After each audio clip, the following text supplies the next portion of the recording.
Alright, well now that the over 10-hour side quest is done, holy shit, let's get back to the actual main story quest.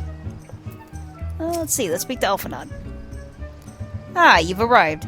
Let us see if Master Gegaruju can shine any light onto the rumors regarding Flamen. And Gugureju's just sitting in a little, like, beach chair or, like, lawn chair or whatever. And he's got a half-naked cat chick wearing basically silver bikini with some, like, pink fabric hanging from the sides of her hips. And she's got silver, little more than ear-length hair with silver cat ears and a silver tail. And she is fanning him with a giant palm tree leaf. And he's just sitting there next to a bowl of fruit, being like, yep, this is the life. And Gugureju, if you don't remember, is a Lalafell. He's, I think, one of the, like, wealthy merchant type dudes. And he's got, like, a little mustache and goatee thing going on. Oh, sweet siren of the sands. My Mikoti muse, why have you forsaken me? Titan's Bane! I mean, Suicune! What brings you to my humble resort? Flamen? You mean to tell me that the goddess made flesh who dwelt among us until so very recently was the songstress of Ul'dah? Egads, woman! If I had known that, I would have chained her to my bedpost and never let her leave. That's creepy. Very creepy. Oh, for shame! To think that she now plies her trade for the riffraff off to the west or wherever she said she was going. It's a tragedy, I say, a tragedy! Alphanod. West, is it? Thank you, Master Gegaruju. Your information will serve us well. Oh yeah, we're on the lookout for Minfilia's adopted mother. That's right. That said, there are any number of places she could be. I shall begin my search by the docks and see if any witnesses might have some knowledge to spare. I would be most appreciative if you could travel on to Wineport and do the same. Okay.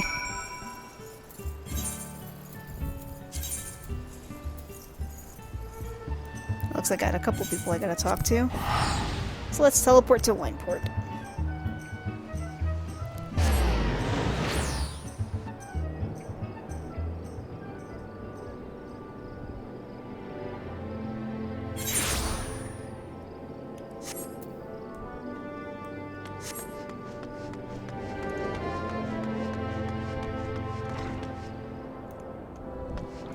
Oh hey, it's that Burgly Ant guy, the like very snooty wine dude who's like, I wouldn't let you drink my piss kind of stuff. Green ogre who is very rude to us, which I know doesn't really narrow it down. Burgly Ant. Well, if it isn't Suicune, the saver of the Wineport, to what do we owe the pleasure? Yes, we did receive a customer matching that description. She was a delight to behold, to give the woman her due, but her perfume was so ghastly, I had no choice but to eject her from the premises, interfering with tastings, you understand. If she is your quarry, why not consult your blind associate? His olfactory perception is without peer. Given that I could smell the woman from a malm away, I dare say he could smell her from 10. Yeah, fair enough. Smells are definitely a thing that can drive me nuts. I hate strong smells.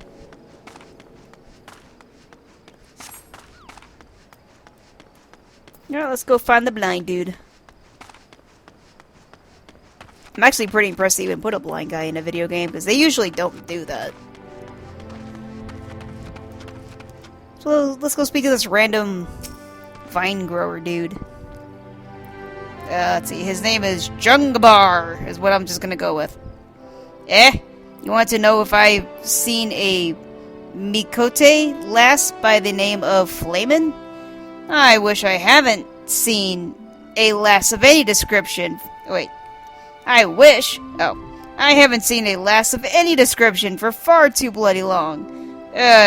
Excepting yourself, of course. Are there no women in this town?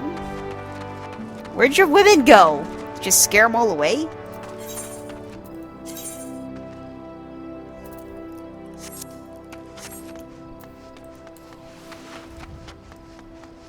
Alright, let's see if we can go find the blind guy, because that wasn't the guy to talk to, apparently.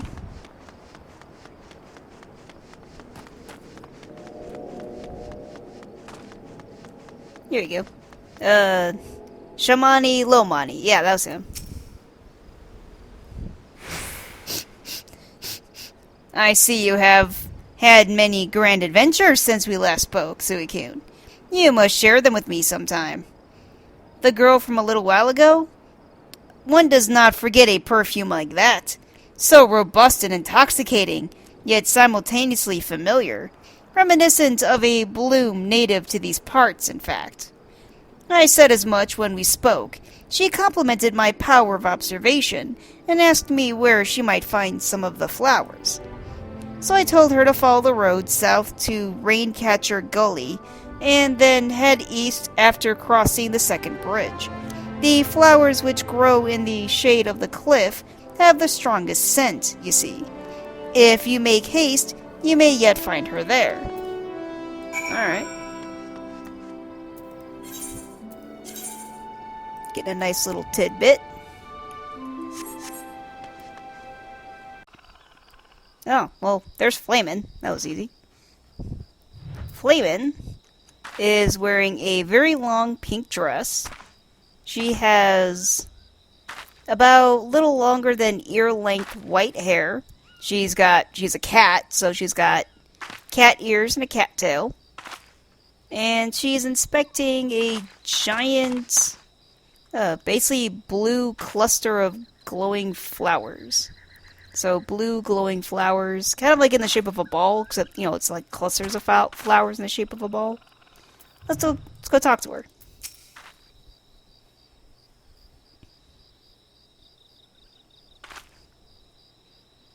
Flamin, I am in your debt, stranger. I did not realize my activities had aroused the Gabu's ire until it was too late. Their oils can be used to make a perfume, you see, and I... Menphilia's looking for you, right? Oh, and she's got glasses, too. Flamin? I don't... Who are you? Whom do you serve?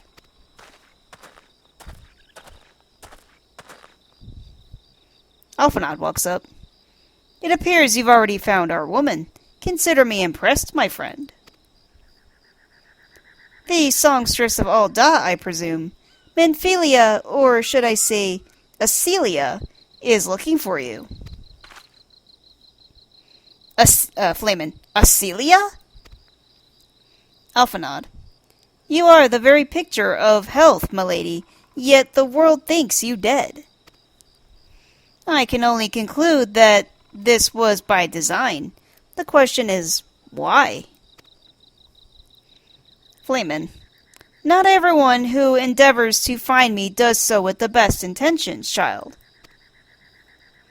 You will be pleased to know that I fully intend to reveal myself to Menphilia when the time is right. Alphanod.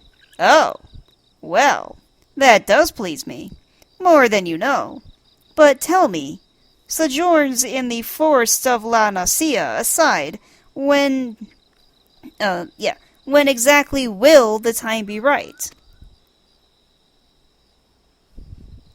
Flamin. When I deem it so. Do you imagine I traveled all this way on a whim? I mean, you might. I don't know anything about you.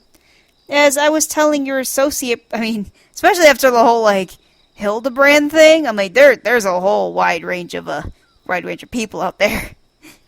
As I was telling your associate prior to your intrusion, I came here to harvest these flowers for use in a perfume. Does that satisfy your curiosity, or would you interrogate me further? She's a bit defensive about it, isn't she? Alphanod. My apologies for the interruption. Anyway, now that we all have that which we came for, might we continue this conversation in a safer locale? Wineport, say? She nods.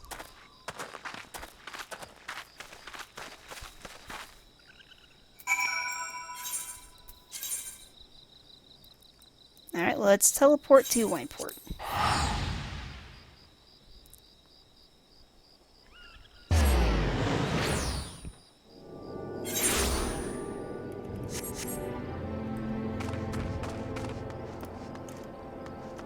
Let's see. Let's speak to Flamin real quick. Rescued yet again from the jaws of a ravenous Gabu, how quickly we forget the lessons of the past. Though I was not solely to blame for that foolishness.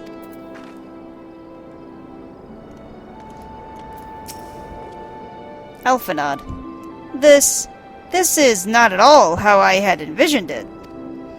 I can scarce begin to imagine what emotions would go through Minfilia's heart when she reunites with her mother after all these years. Yeah, especially like your adopted mom. It is a bit different when you're adopted. All things in time. Flamin. You say my daughter awaits us in Vesper Bay, yes? I have kept her waiting long enough. Let us be off on the next ferry. I can finish fashioning the perfume along the way. Alphanod. Understood. Come with me. It would be my pleasure to escort you to the Waking Sands.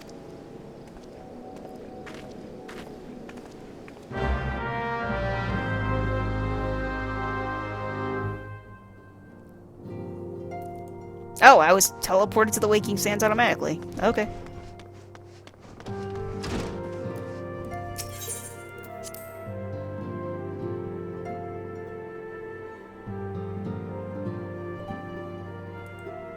Minfilia, guess what?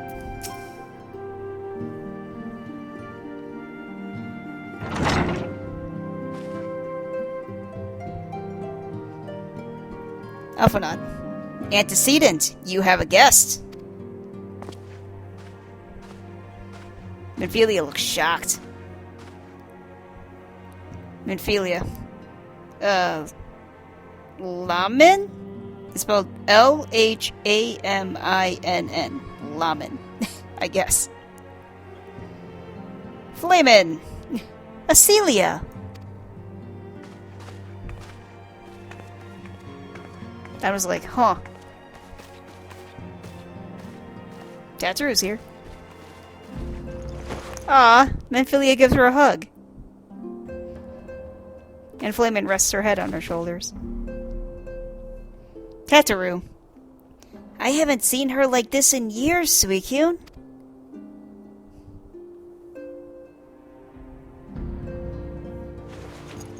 Aw, so tender. Aw, Minfilia wipes tears from her eyes.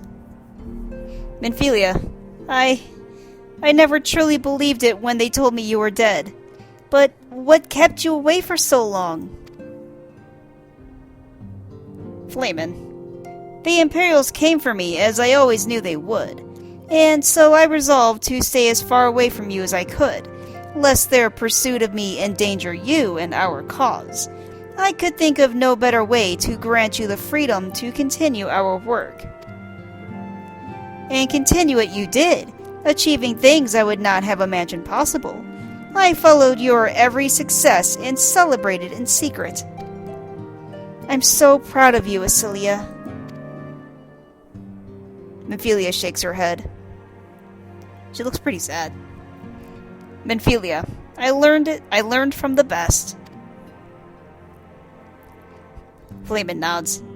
I have a gift for you. She gives Minfilia something. Minfilia. Celestia perfume. You remembered. Flamin. How could I ever forget? You wore it all the time. If I ever lost sight of you, I could find you again just by following my nose. Ophelia. I did not think it was made anymore. You must have gone to so much trouble. Flamin nods. It was no trouble to me, my darling. I fear I cannot say the same for Suicune, however. I could not have made it without her. That was nothing. Ophelia. Thank you, Suicune. Thank you both. I nod, stoically. Flamin. There is something else. She gives Manphilia something. Manphilia. This is the cat's eye I found. All these years you kept it?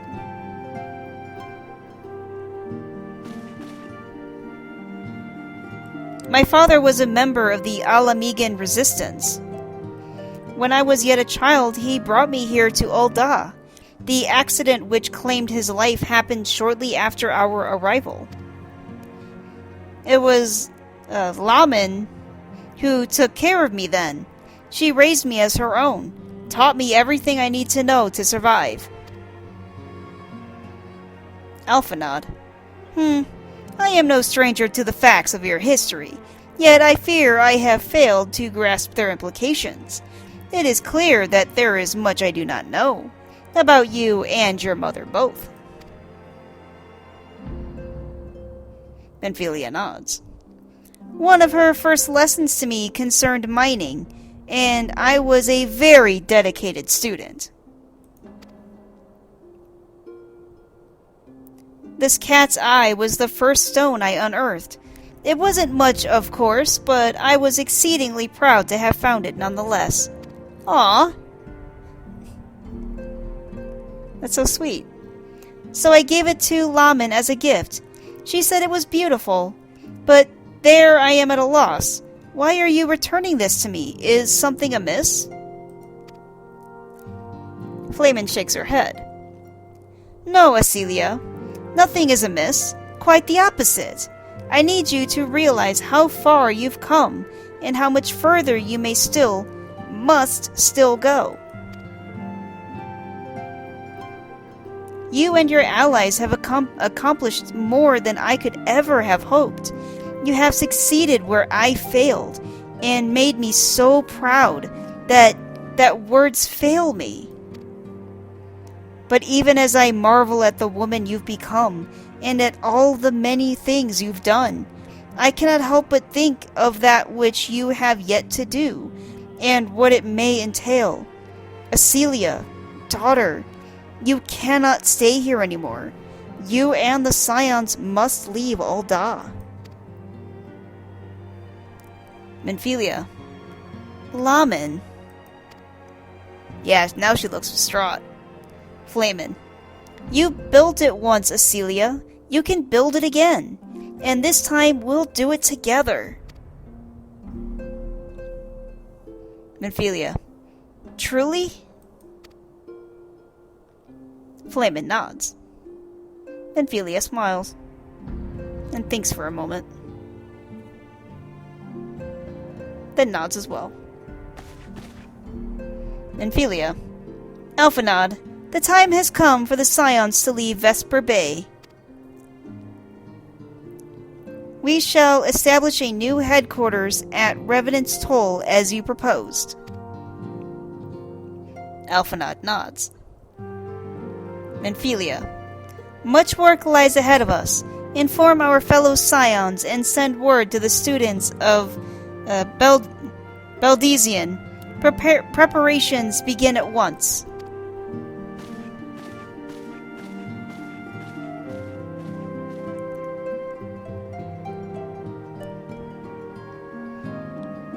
Alphanod just kind of shrugs, and I nod. He walks over to Flamin, I guess says something out of, like, away from us, and they walk off together.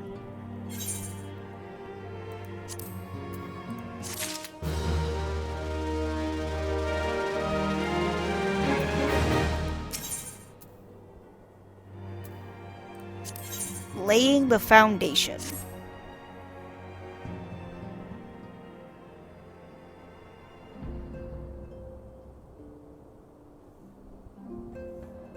Amphilia. It is all well and good that we have found ourselves a new home in Revenant's Toll, but there is so much to be done, in so little time. Our first step will be to secure the cooperation of the Adventurers Guild, representatives there. Were it not for the Guild's considerable efforts, the original Camp Revenant's Toll would have never been established, much less its more heavily fortified successor. However, with construction still ongoing and resources in short supply, it seems certain that the Guild will require something in return for their support, sympathetic to our cause though they may be. Whatever they ask, I shall not begrudge it. To be plain, we need them more than they need us.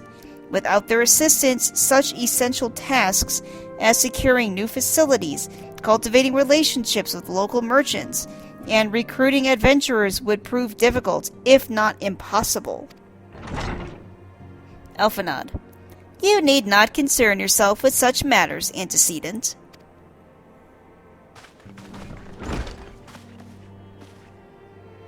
He walks in with two other people. Amphilia. Really, Elphanod, if I need concern myself with anything, it is surely matters such as these. Elphanod.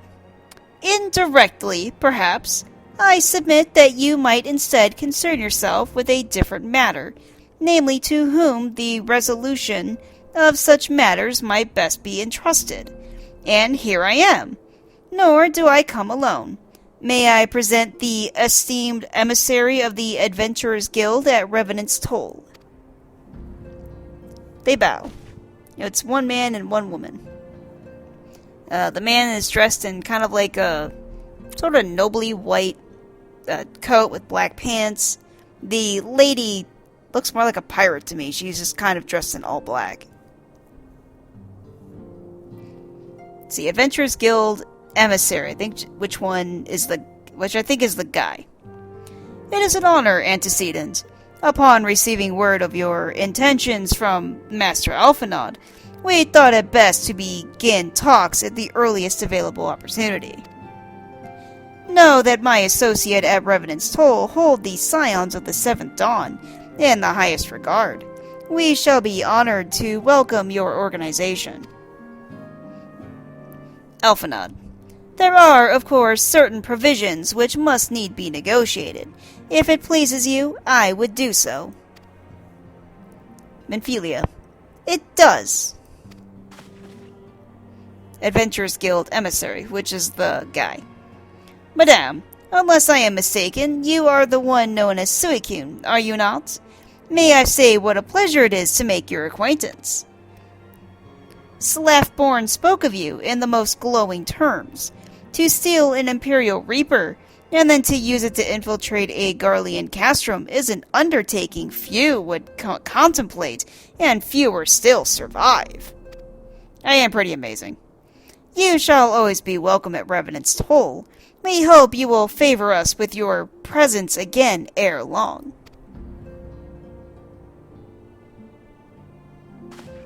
The guy nods, and the two of them walk off.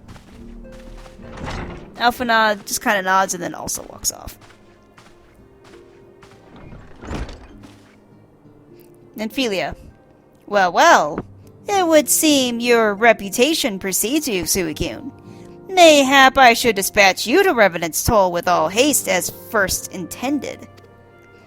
But before that, I dare say you have earned yourself a rest.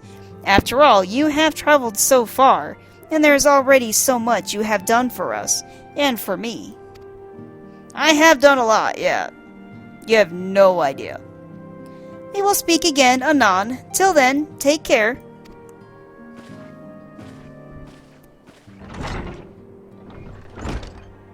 Except for that time where your character passed out. You never seem to actually need to sleep at all.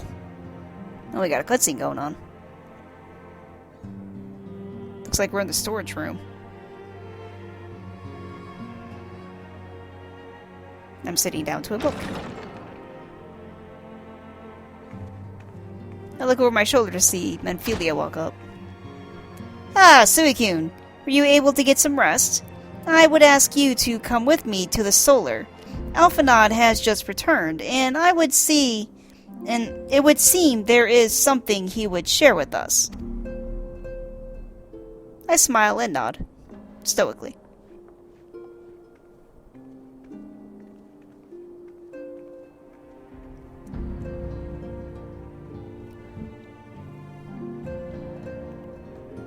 Oh, basically everyone's there. Thancred, Urianger. Let's see. Alphanod. You're here. Good. I come bearing news. The negotiations are concluded. Menphilia. And? Alphanod. Our friends at the Adventurers Guild have agreed to furnish us with new facilities and material support in exchange for our assistance in the ongoing defense and development of Revenant's Toll.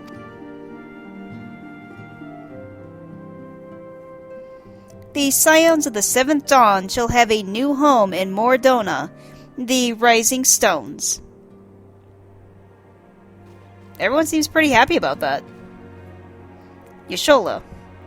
A bittersweet victory, if truth be told. I cannot deny that I have come to look forward to Tatru's tales of our many guests and their many, many demands. Tatru just kind of looks exasperated. Thancred. From the Waking Sands to the Rising Stones. Passably poetic. That wasn't your doing, was it? He's saying to Urianger. Who just kind of smiles and it's like, nope, not at all. Totally not me. Menphilia. I too have news to share. In expectation of this momentous day, I personally informed the Alliance leaders of our plans, and they have each pledged their full support, General Ruban included. Moreover, I have decided that the time is right for us to cast off the vestiges of our order's veil of secrecy and announce ourselves to the world. Damn, you're no longer a secret organization then. Alphanod. Are you sure that is wise, Antecedent? Menphilia. If anything, it is a mere formality. Our existence is quite possibly the worst kept secret in Eorzea. Yeah, that's probably about true. Everyone seems to know about you guys. Like, oh, Scions of the Seventh Dawn. Yeah, I know those guys. Let us affirm our identity, proclaim our achievements, that all may know what the Scions of the Seventh Dawn stand for. Alright. Papa Mio. Well, obvious risks apart, it would be nice to receive a little more recognition. Yida. And the people have a right to know who saved them. Menphilia.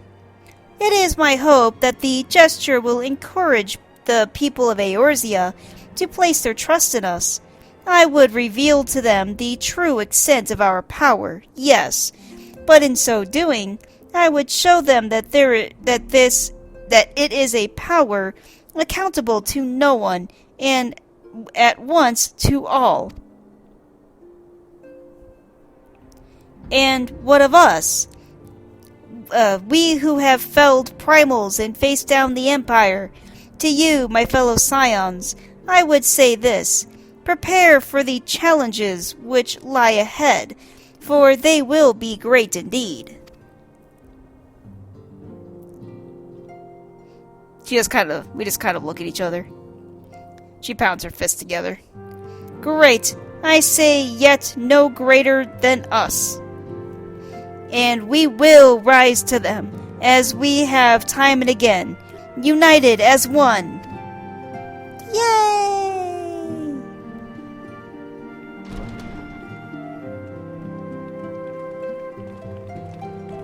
Everyone leaves the chamber. Tetsuo pauses to think about something. Tetsuo. There must be some way I can... Wait. That area is said to be rich in minerals. Maybe I should ask Fallman to teach me the basics of mining, too. Don't get yourself hurt, Tataru. I mean, mining is one thing, but fighting off monsters while you do it, that's another. Though generally, you have to avoid fighting when you're a miner and stuff. Memphilia. Do you ever wonder how he does it? Alphanod, I mean. It was almost predictable that he should appear with an emissary of the Adventurers Guild mere moments after I had expressed the need to forge ties between our organizations. Truly, his sense of timing rivals even your own. Setting such mysteries aside for the present, I have a task for you. I would like you to deliver these documents to Slafborn. They concern our forthcoming move. Do take care on the road, and represent us well, Suicune.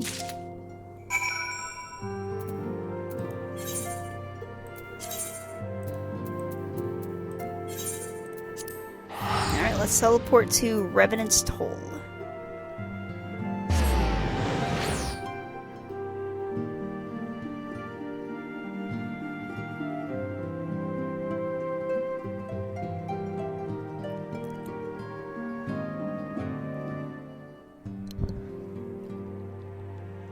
In Mordana.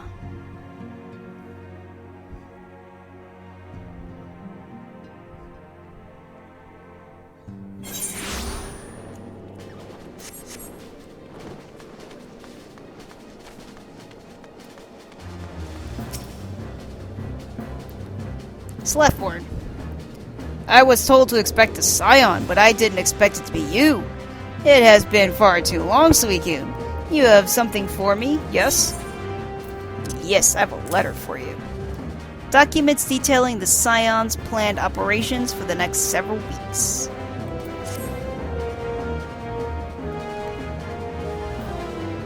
Let's see now, yes, everything appears to be in order. You'll be staying with us for a while, yes? Would that we had a dozen more like you.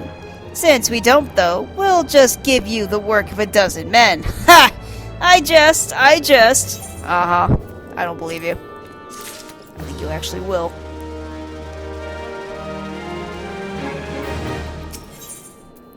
It's possibly a primal.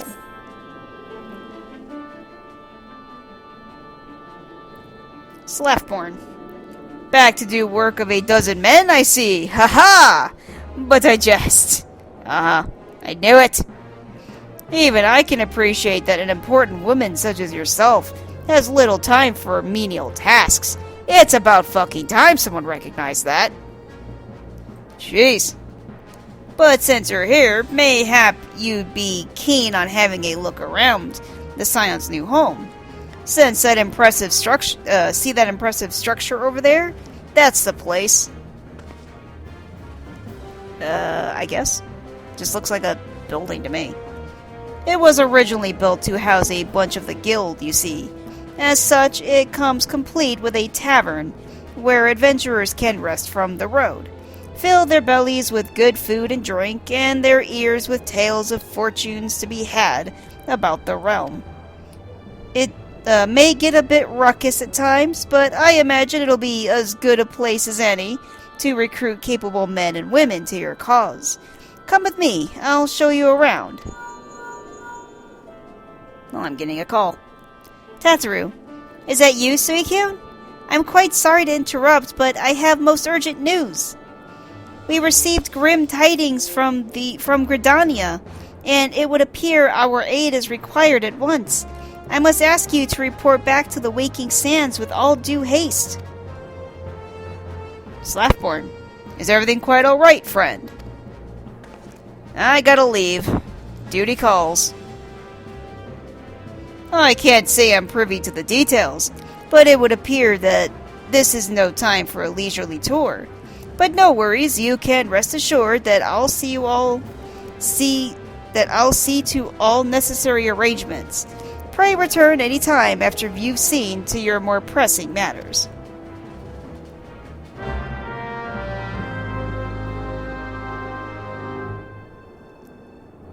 I'm finally starting to get recognized for being amazing.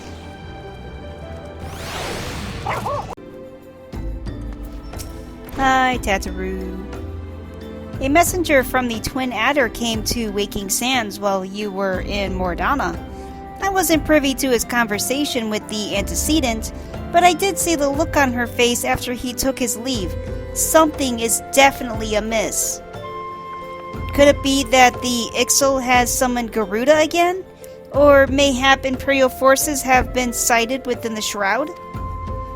Well, whatever it may be, I'm absolutely certain it is nothing you can't handle. Now go and ask the antecedent if there's anything you can do. Okay.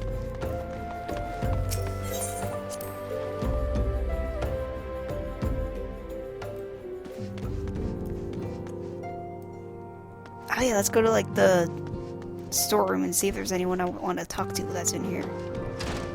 Oriange. I think there's a side quest I am supposed to do with Oriange. Primal Fear. There's something about that. Oriange looks beseechingly in your direction, fear in his eyes. I don't know what that quest is, but I think it's one of those side quests that I'm supposed to do, but I don't remember why. Let's see. Yida's there, Papa Mio's there. I want to speak to Thancred and Yashola. Though I should probably speak to all of them. Even though I don't want to necessarily. I want to speak to Thancred. I like Thancred. Even though he did try to murder me. But that wasn't his fault. Believe me, I am quite eager to resume active duties and redeem my good name. But I have not forgotten that similar sentiments nearly led to my doom once before. I will not question the wisdom of our Baldesian colleagues. They have bid me rest, and so I shall. Good call. What's up, Yashola? In bringing the struggle against the Empire to a decisive end, the nations of Eorzea spent much of their military strength. I fear the beast tribes have caught scent of this temporary weakness, and will give us scant leave to rest. A hero's work is never done, Suicune. Yeah. Alright, let's speak to Pulpamio. Just when we dared to believe that peace has arrived, another primal awakens. I say, has there ever been rest for the weary? No. Yida. So much has happened in this place. If the walls could talk, such tales they would be able to tell. Yeah, I bet. This place has seen a lot.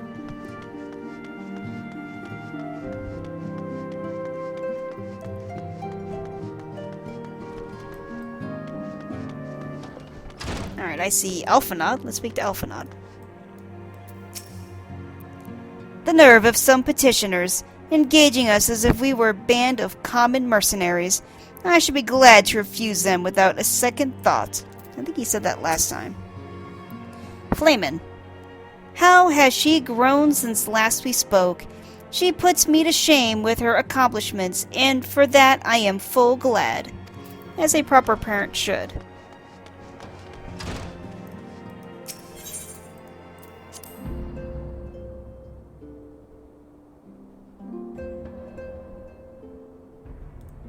Alright, let's talk to Minfilia.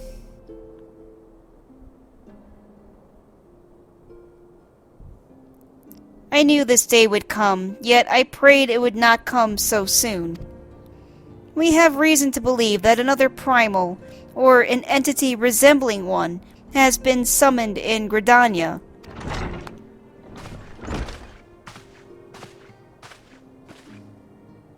Oriange. Oh, I think I know what this quest line is. Thine arrival is customarily timely, Suicune. The etheric waves leave little room for doubt. Thy talents will be needed ere long. If there be truth in my suspicions, 'tis a familiar foe we face, though one quite unlike the Lady of the Vortex. Minfilia nods. We dare not draw conclusions without evidence, but as Oriange says, the readings bear a strong resemblance to ones observed more than 5 years ago. The though I had hoped the Moggles guard beyond such follies. Suffice it to say, this disturbance warrants a full investigation. I nod, stoically. Ariange, thy presence hath been requested by the commander, Helio. I'm just gonna go with that. He awaketh thee at the adder's nest. Oh, awaiteth thee at the adder's nest. Menphilia. Pray hasten to Gridania, Suicune. Yeda and Palpamio will rendezvous with you there. May you walk in the light of the crystal. Though, if I remember correctly, at the end of A Realm Reborn, we saw a second crystal. There was another, like, mommy crystal, but it was purple, or probably what would be considered black, with a red glowing center. So, I could be walking in the light of that crystal.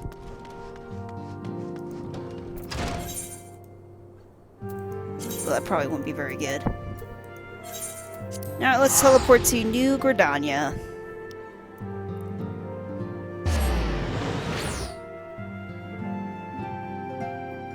We're actually gonna get pretty close to the furthest I've been in this game so far. I've gotten a few quests past this point. I think I know what's about to happen, if this is what I remember it to be. But then, I'll let you know when we get actually to the point where I stopped before. But yeah, we're already nearing the point that, like, where I've been in the game. I didn't even get to Heaven's Word, or Heaven's Sword. I think I've heard it referred to as Heaven's Word, so I guess that's what it is. But yeah, I haven't even gotten to the first DLC yet. So that's gonna be interesting. We need to go in here. Oh yeah. I get to speak to, oh no. I thought I was gonna have to speak to, somebody else, but nope. Let's speak to the Serpent Commander. Warsale Helio. Hey, pleasure to see you as always, Suicune. He's one of the, like, yellow coat guys. Thank you for answering my summons. Quite frankly, I could think of no one more qualified to... but we're getting ahead of ourselves. Allow me to explain. Please do. So I got a weapon coffer, which I'm not going to actually need. I got a buffalo calf. Let's see.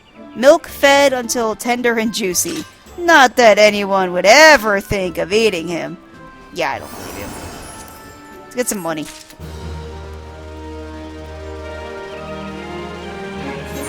And before I forget, let me open my weapon coffer. And let's get my little pet.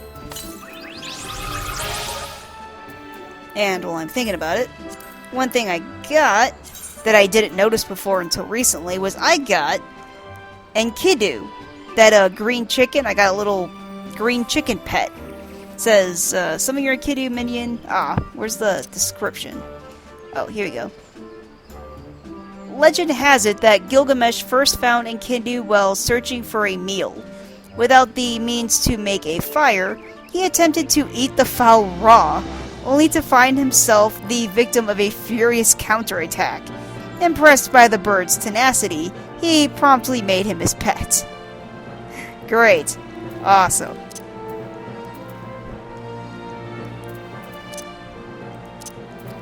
Let's see, what does this say about the wind-up gentleman? Because that little description was different than what the actual item description was. But, oh well. Let's see, wind-up gentleman.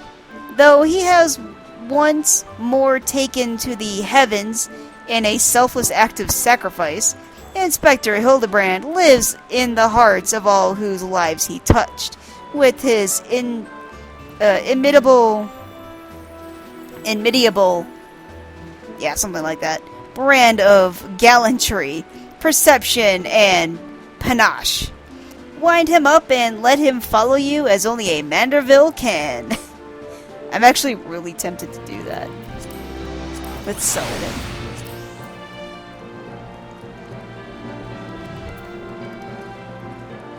He's adorable. Alright, let's speak to this dude again. Alright, hail to the King Kupo. Yes, this is the quest I thought it was. Not long ago, the Moogle Kuplo Cop spelled Kopp, visited the Adder's Nest to request an audience with the Elder Seedseer. He spoke of an immediate threat to all Moogle kind, one which would imperil the entire Twelveswood if left unchecked. You've proved an able ambassador to the Sylphs, and we would have you reprise the role in our dealings with the Moogles. The rest you should hear from Kopp himself. He awaits you within the Elder Seedseer at Lotus Stand.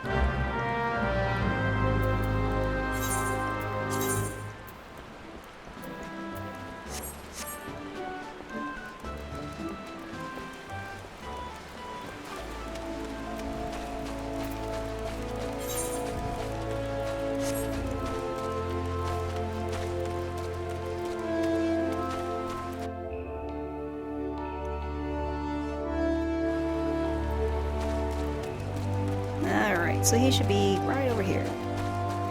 Just have all the Halloween decorations around. Of course, it's not even Halloween yet, so it makes sense. Silent Conjurer. The other Scions have already arrived, madam. May I show you in? Sure.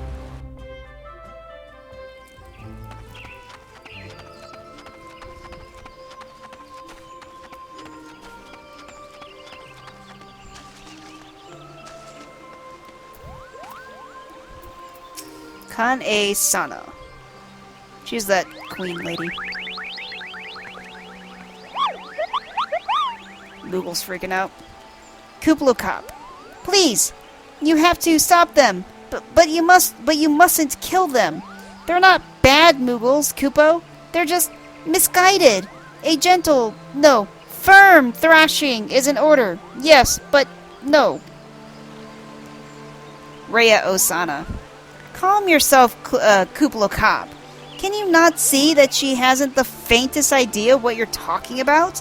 Be quiet this instant. Pray forgive his witless outburst, sister. Kan-e Sana. Most grateful I am that you have come, Suicune, and upon such short notice.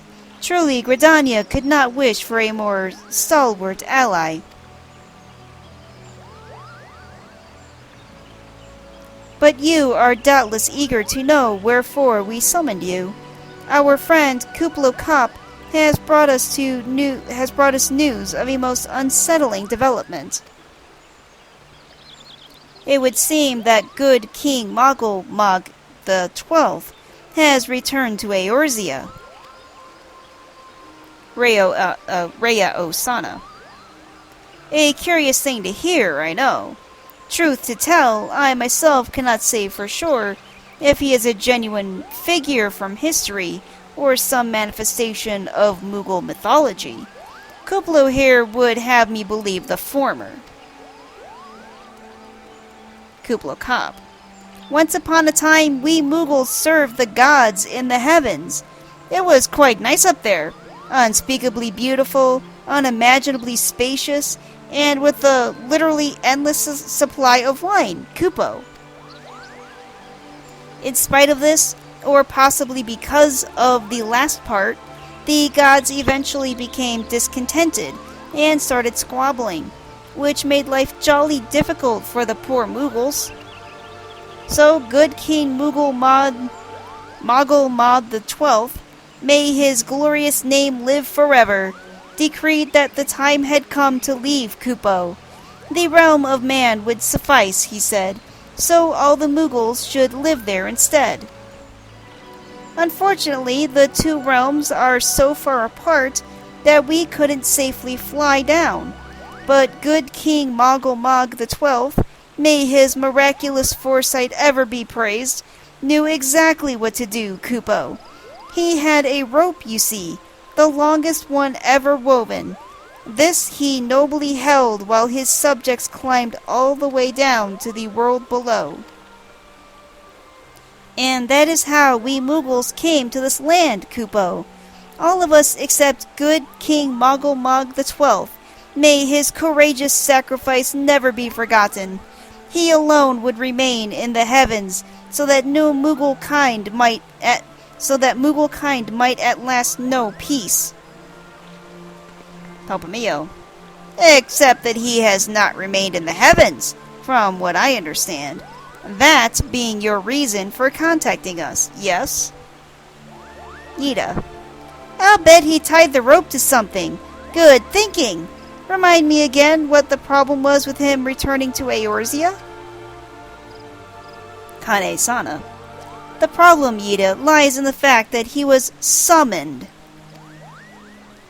It is our belief that good King Mogulmog XII is a myth made manifest via means akin to those employed by the beast tribes in the summoning of their gods.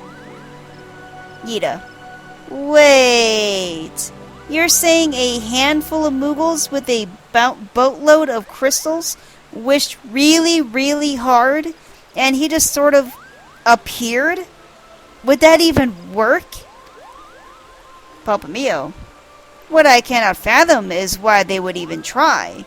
I mean, that's basically what happened in the Hildibrand questline with Enkidu, where Gilgamesh had, what, a bunch of crates, like 20 crates of fire crystals, which are basically just like ether crystals, and he wished really, really hard for Enkidu to show up, and Enkidu showed up. It basically granted his wish. So, it's kind of like that, where you just kind of wish really hard, and you can get certain things. Palpamio. With Garuda humbled and the Ultima weapon destroyed, what new threat could have prompted them to take so drastic a measure? Rhea Osana. Might that not in itself be the answer? Twice in the last half-decade, Eorzea has been brought unto the very brink of destruction, only to be spared at the last by the heroics of a chosen few. To you, who braved those tempests and survived by virtue of your own strength, this latest period of peace would doubtless seem a welcome respite. But to those who had not the power to defend themselves, who were spared only by another's grace, this is merely the calm before the storm. I think the Mogglesguard are afraid of what tomorrow will bring, and that things may not end so well as they did yesterday. That fear has driven them to call upon a great power, one they believe can be relied upon to protect their loved ones and their homes come what may.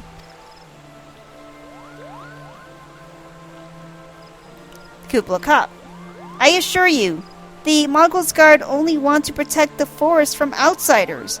But ever since the return of good King Mogulmog XII, may his boundless grace fill our hearts with love, they've started to get a little carried away, Kupo. Virgining on a lot, in fact. Yida. Like the sylphs who summoned Ramu, you mean? Palpamio. We cannot discount the possibility that this entity is influencing the Moogles in a manner similar to that of a primal. Kane-sana. We share the same concern. Whoever or whatever the king may be, it is our belief that he poses a threat not only to Moogle kind, but to Gridania as a whole. Thus, we beseech you, Suicune, confront good King Mogulmog XII and drive him from our midst. I nod, stoically. Palpamio and Yida give me a thumbs up. Kane-sana. Humbly, I do thank you.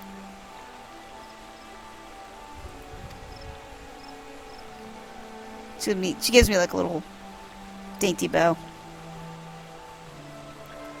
The sanctuary of the Mogglesguard and their liege lord is concealed by magical wards. Brother E. Sumiyan of the Conjurers Guild will doubtless be able to offer insight on how they might be dispelled. Pray seek his counsel ere you proceed any further.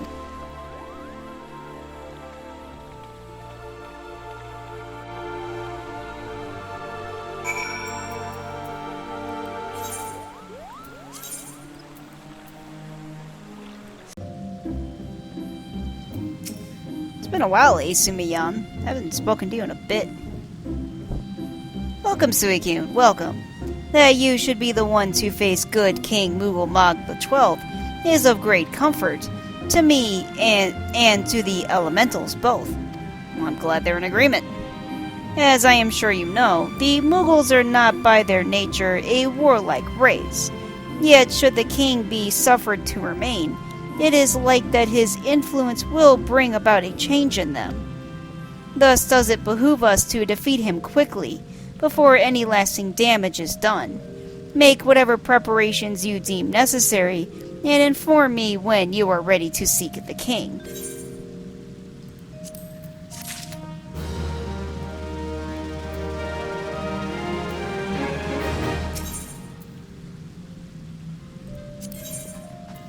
You have selected regicide.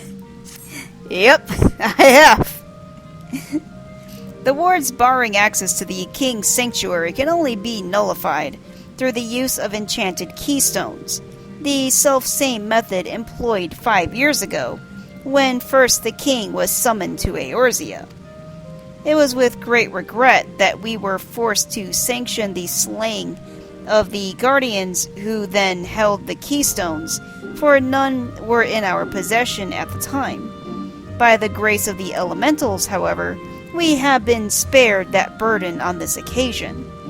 Kublai confided in me that he has been entrusted with a set of keystones by the Mongol squad themselves. Yet, wishing not to betray their confidence, he begged me to find some other means to gain entry to the king's sanctum. Alas, I have been unable to do so, and dare not labor any longer, for fear that the Mughals might succumb to the corrupting influence of their liege lord. We must needs have Kublai Khan's keystone, Suikyun. Pray go to him and beg his assistance. He awaits you at the wet shore pier. Impress upon him our great need, and I am certain he will yield.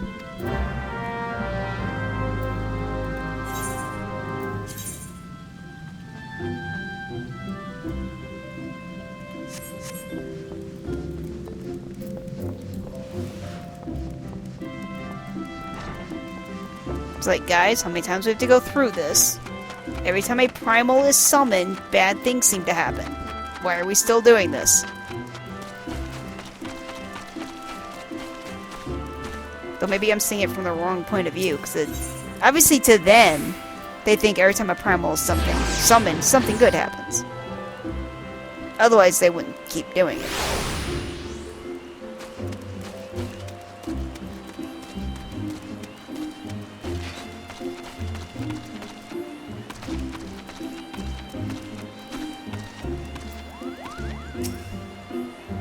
Kublai Khan. So, how will you do it, Kupo?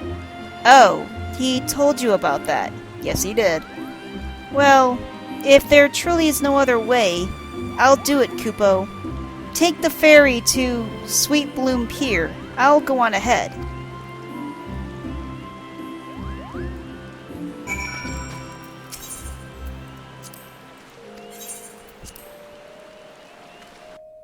The East Shroud.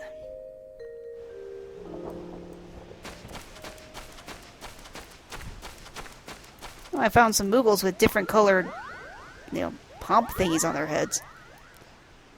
Usually it's like a pink one. There's like a red, blue, and just a yellow or a white one.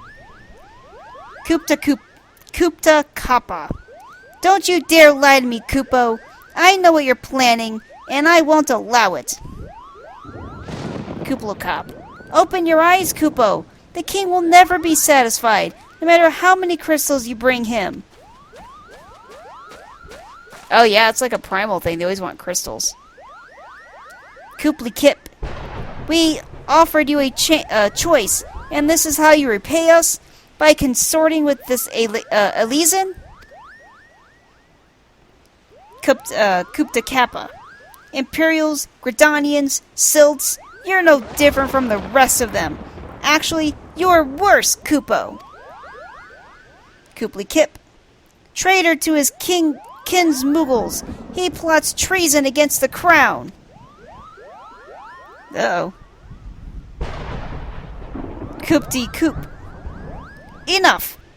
Kuplo Cop will answer for his crimes soon enough, as will all who defy the will of good King Moogle Mog the 12th. May he reign forevermore, Kupo.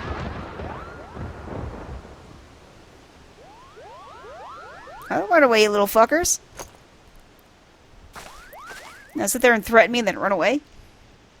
Kuplo Cop. This king is planning to purge the Twelves Wood of his enemies, Kupo. We've got to stop him before it's too late.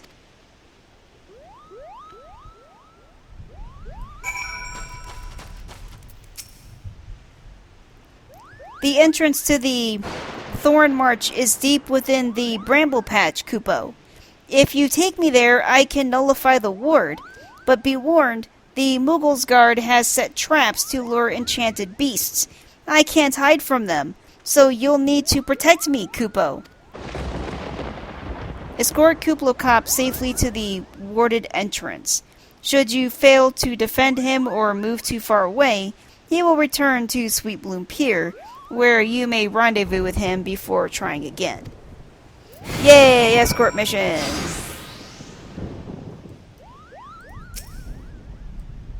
Keep going? Alright.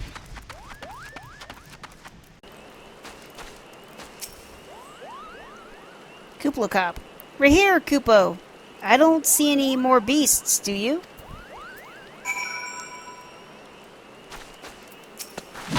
Oh, damn it. I accidentally hit that. Which I didn't mean to do. There. Are you ready to face the king, Kupo? Then step closer to the ward. Raise your hand and focus, like when you attune to an aetherite, Kupo. I'll open the way for you. Are we gonna fight him already? I thought there was more to it than that.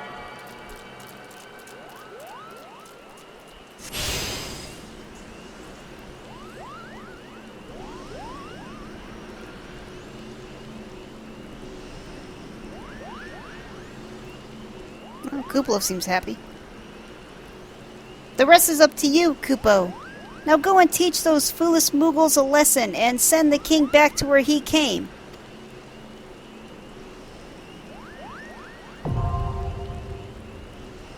Thornima? Something or other?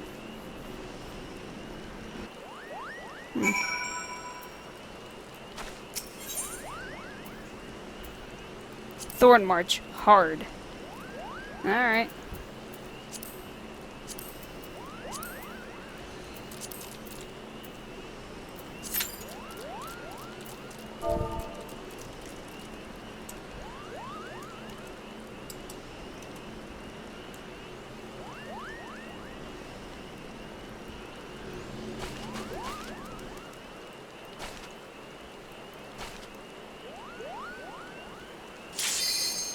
Here we go. Oh yeah, this is an 8-man. I forgot about that.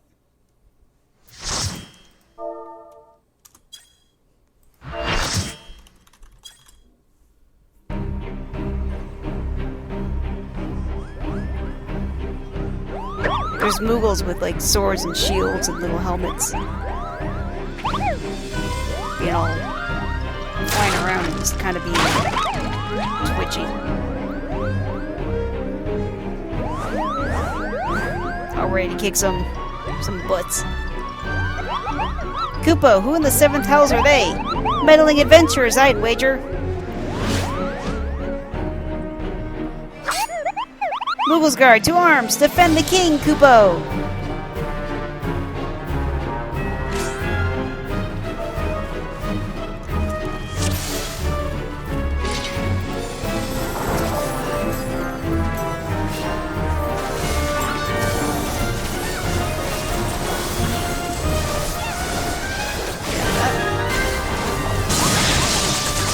Oh yeah, I forgot how this thing works.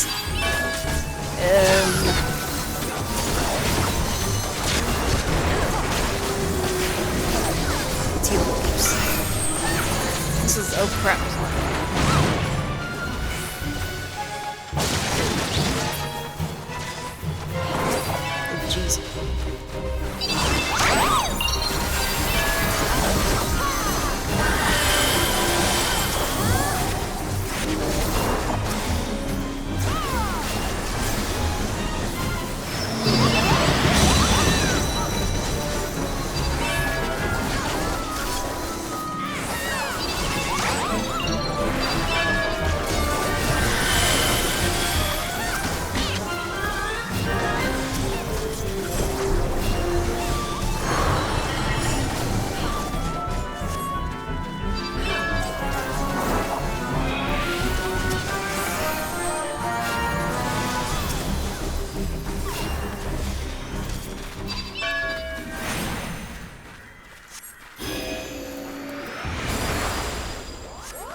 Hail to the king, Kupo!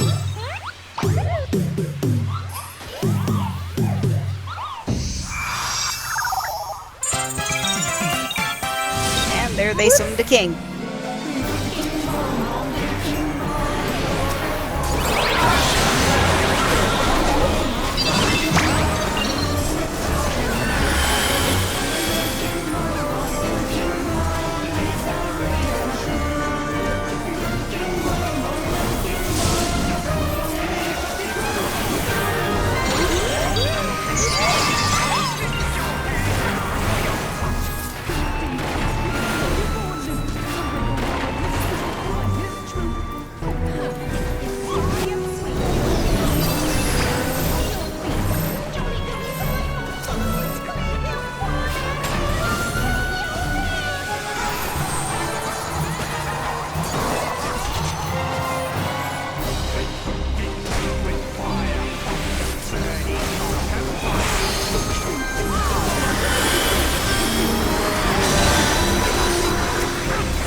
Oh, we won.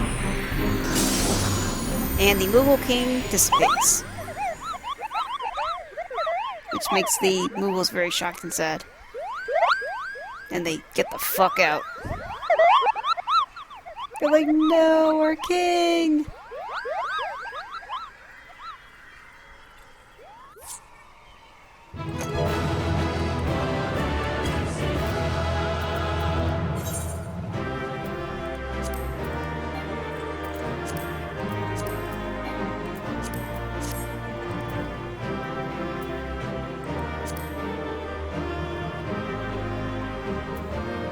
A morbid mog blade? What is this? That's a pretty badass sword, not gonna lie.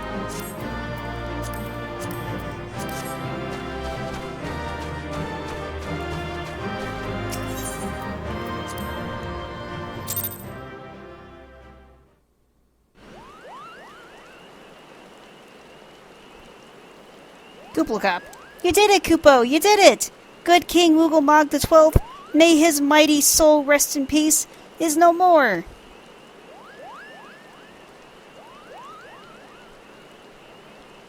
I shudder to think what might have happened had you not stopped the Muggle squad when you did. Thank you, Suicune. Perhaps now they'll come to their senses and stop playing at fairy tales.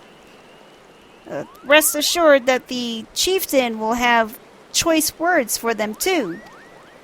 You should go and tell Pukni-Pak that the king is no more, Kupo. She is with Rayo at the camp, Camp Tranquil, and can relay the news to the chieftain. I nod, stoically. That was great music. I really enjoyed that. It was a good little fight.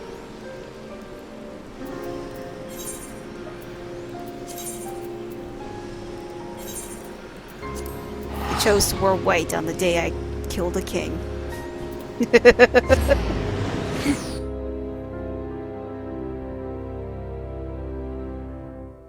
Stormlight Archive reference.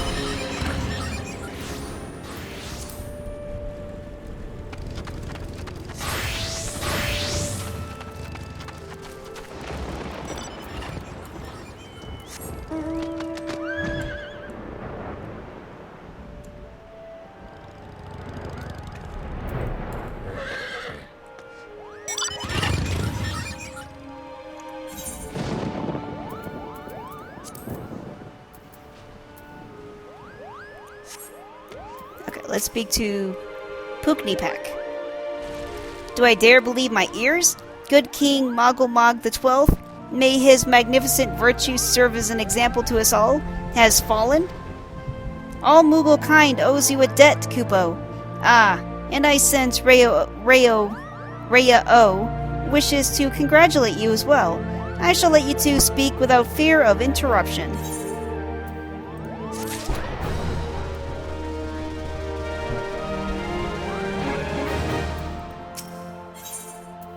On the properties of primals. Your bravery in the service of the Twelveswood and her Mughals shall not be forgotten, Suicune. My sister will doubtless wish to hear the tales of this great victory from the mouth of the woman responsible. Pray return to the Lotus Stand and treat her to a full account of the day's events, while the details are fresh in your mind. It had a great soundtrack.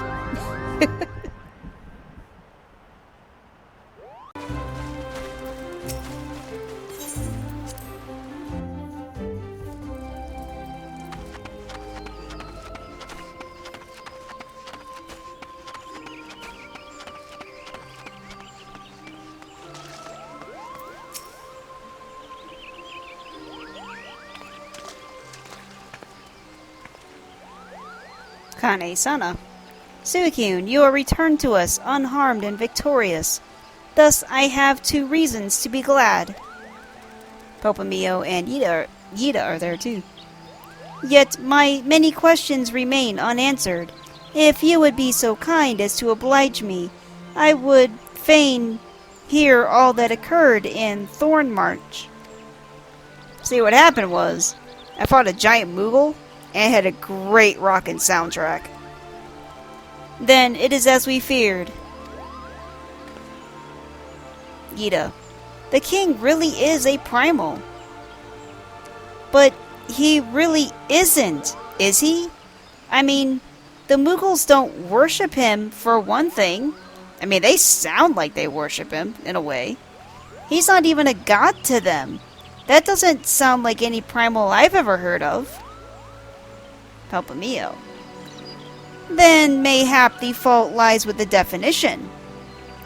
The fact remains that through a combination of the power contained in crystals and the force of their collective faith, the Mughals called forth a being that by rights should not exist.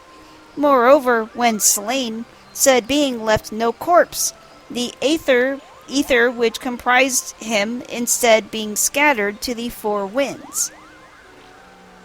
Kane-sana. According to the accepted definition, he may not be a primal, but the mode of his manifestation was in every respect the same. Yida. Which means... Palpamio. Ascians, or Asians. This whole business reeks of their handiwork. Kuplokop. Kupo? They said it was a masked man who had taught them how years ago. But Gridania had no shortage of masked men, and I never thought to question. Years ago, dang. Papamio. Confound it all! How many more will they ensnare with their tainted gifts? Kane-sana. Too many, I fear. So long as there are paragons to stir the embers, fools to build their pyre, and crystals to feed the flames, ever and again shall we suffer primal visitation. A somber thought, but a solitary one. She thinks. My heartfelt thanks, Suicune. Already the information you have provided has proven invaluable. The Grand Serpent Marshal and I have much to discuss. Yida. Oh, before we do, my lady, I was hoping we might finish discussing the other matter. Kane-sana. The matter of which you speak has even now been settled. The Scions shall not want for support. we shall be glad to send additional supplies to Revenant's Toll. Yida cheers. Oh yeah, and so does Popamio. Yida, we knew we could count on you, my lady. Popamio. While Yida and I remain to discuss the particulars of our arrangements with the Elder Seedseer, mayhap you could return to the Waking Sands and appraise the antecedents of all that has transpired. I nod, stoically. Well, still gotta go to the Waking Sands. We haven't moved on yet.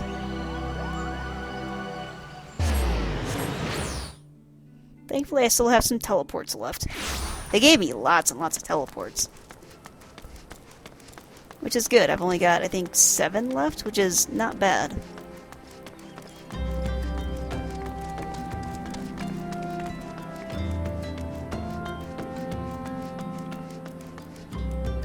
What's that? That's a pretty cool dragon thing? I'm not even sure what exactly that is, but it is badass. It's very sparkly. It's kind of like a winged lion that's purple with glowing purple wings and crystals that are floating at the end of its tail. It's pretty spiffy. I want one. All I have is like my unicorn that doesn't even glow, but it does have some sparkles, and the chocobo. The basic chocobo they give you when you get the ability to ride mounts. I want a cool mount. I need to go get one.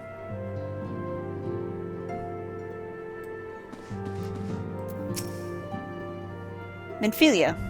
It's good to see you hale and healthy, Suicune. I received the word from Yida and Popamio that you have felled good King Moogle the 12th, but I had hoped to hear your version of the tale. So it was as they said, summoned with the same methods used by the beast tribes and taught by the Asians.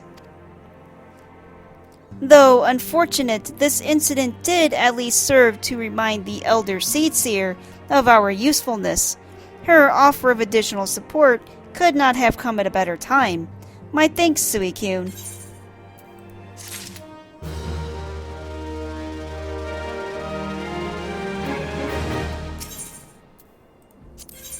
The Gifted. Owing to the tireless efforts of all concerned, we are, at long last, ready to bid farewell to Vesper Bay. So as to avoid drawing undue attention, we shall make the journey to Revenant's Toll in small groups, departing at irregular intervals. Lest you doubt, it is still my intention to conduct future operations openly, but on this particular occasion, the need for caution overrides all other concerns. To move north as one ponderous caravan would only serve to invite attack. It seems only right that I should be the last to leave, and I would have you remain with me until the end, Suicune. Upon my departure, the Waking Sands will formally cease to be our headquarters, and the premises will be given into the care of Urianger. I had thought to relinquish the property, but he was quite adamant, and I had not the heart to disagree. These walls have borne witness to some of the brightest and darkest moments in our Order's history. Mayhap it is best that we do not forsake them entirely.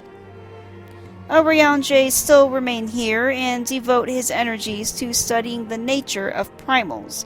By the grace of the 12, he will one day discover the permanent solution that we have sought for so long. Of course, he will not be alone. I don't remember how to pronounce this girl's name. Alice, which is Alphanod's sister, Alicia, shall continue to work closely with him as well. Should they require our assistance, I have their assurance they will not hesitate to contact us. Speaking of Urianger, Would you inquire of him if any tasks remain undone? I cannot escape the feeling that I have forgotten something. Something important.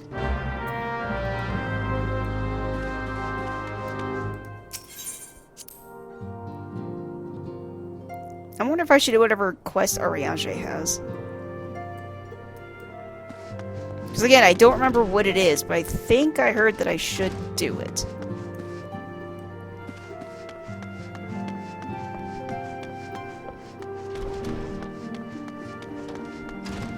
And one thing that disappointed me was how I did the Hildibrand quest. Apparently there was a different quest I could have done that got me a ring. And if I had that ring, I would have had separate dialogue than the dialogue I had. But, oh well. Ariange. Thou art ever welcome, Suicune, but I require no assistance. Pray take the leave unburdened by concern for my well-being. Verily, thy countenance bespeaks a desire to quit this place without further delay.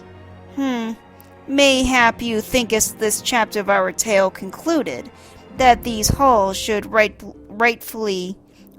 be co-signed to the annals of history? In man's eagerness to seize the future, how readily he doth set down the past. Full many a proud pioneer hath bravely stridden into the great unknown, only to find there a banner of his ancestor faded by the eons, and still man glorieth in his discoveries. 'Tis through his pride that wisdom doth ever give way to ignorance, while they who lurk in shadow remain hidden, lost no sooner than they are found. He gives me a deep bow.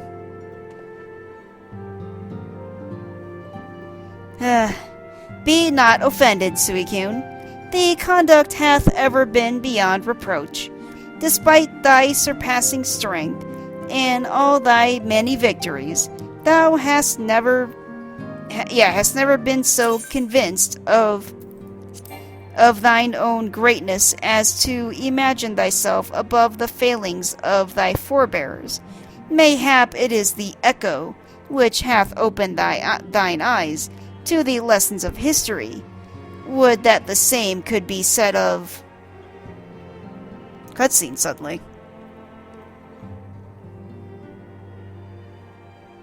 Ophelia. Ah!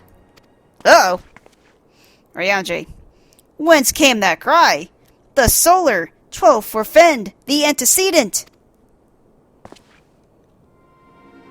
He looks at me and I nod and I run off. If only I was Hildibrand, I'd be there by now. Oh no, Ophelia's on the floor. I burst through the doors to see her laying on the ground.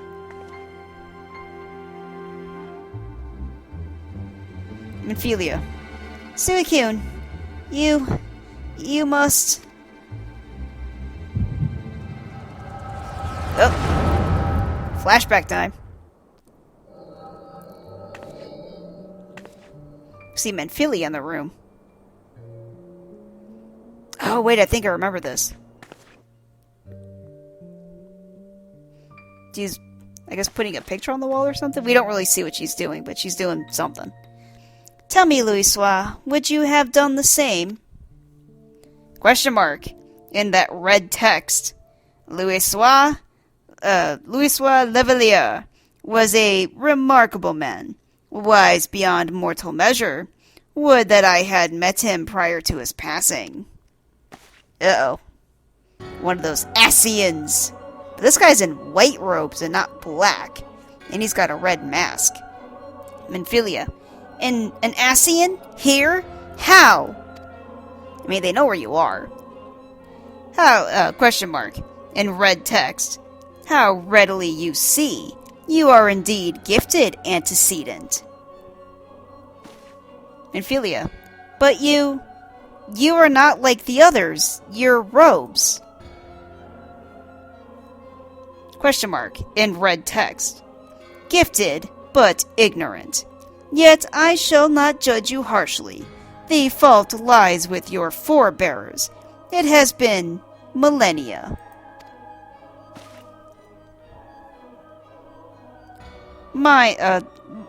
It's still this guy, but now his text changed to speaking in English or whatever. Mine are the robes of an emissary. Unlike he who came before, I have no quarrel with you. So he's like a messenger. Menphilia. He who... You speak of La Habrea. Question mark. La Habrea is a warrior. He fought. He fell. He may yet learn from his mistakes.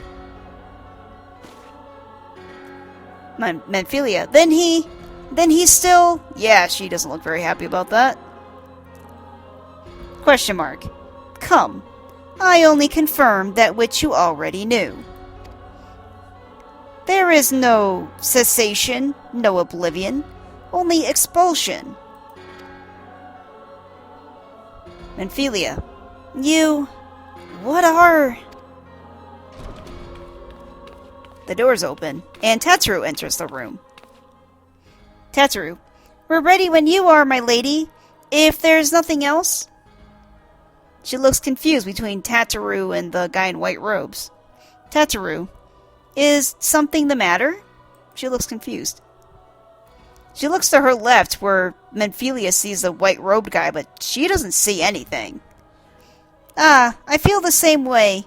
After everything that happened here, it feels strange to leave, but I'm sure we'll soon get used to Revenant's toll. Well, I'll let you say your goodbyes. Take as long as you like, my lady. We shall depart whenever you're ready. Tetsuru turns to leave and walks off. Question mark. It is only to be expected. She lacks the gift and the knowledge both. To her, we are indistinct. Menphilia. I do not understand. Question mark. Shadowless, fleshless, formless? What truth there is in each tale is diluted by time and telling. Knowledge dictates expectation, and expectation colors perception. Thus did she perceive not.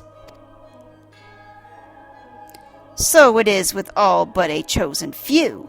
Even you, when young, could not yet see with eyes unclouded. Menphilia looks a bit shocked. You know nothing about me. Nothing! Question mark. The gift grants you clarity. It grants you focus. With it, you may in time come to see us as we are, rather than this crude approximation. She looks at her hand, or Menphilia looks at her own hand. La Habrea did not think so highly of the echo. Question mark. La Habrea is wrong about a great many things. The echo is indeed a gift, albeit one you have yet to master. Menphilia. And if we did? Question mark. There would be no strife between our peoples, for we would be of one mind. So if they mastered the echo, they would agree with destroying the world? That seems to be their goal as far as I can tell. Question mark. I leave as I came, in peace. Antecedent. May we meet again as friends. He turns to leave. Menphilia. Wait! Stay where you are! She runs towards him. He reaches out his hands and basically shoves, like, black energy through her chest. Question mark, and now again in red text. Mayhap I was indelicate. 'Tis a mercy. 'Tis a mercy. She shields her children from his grace with such resolve. Okay, I gotta read that again, because that was weird. So, mayhap I was indelicate. 'Tis a mercy she, which is capitalized, shields her, which is also capitalized, children from his, which is also capitalized, grace, with such resolve. So I think they're talking about Heidelin. So I think Heidelin shielded Menphilia, and I guess the his in this context is that other crystal. That purple one that we saw at the end with the red core. So I guess they're referring to that one as like a his, whereas Heidelin is considered female. Was it also by her hand that you survived the Ardor, I wonder?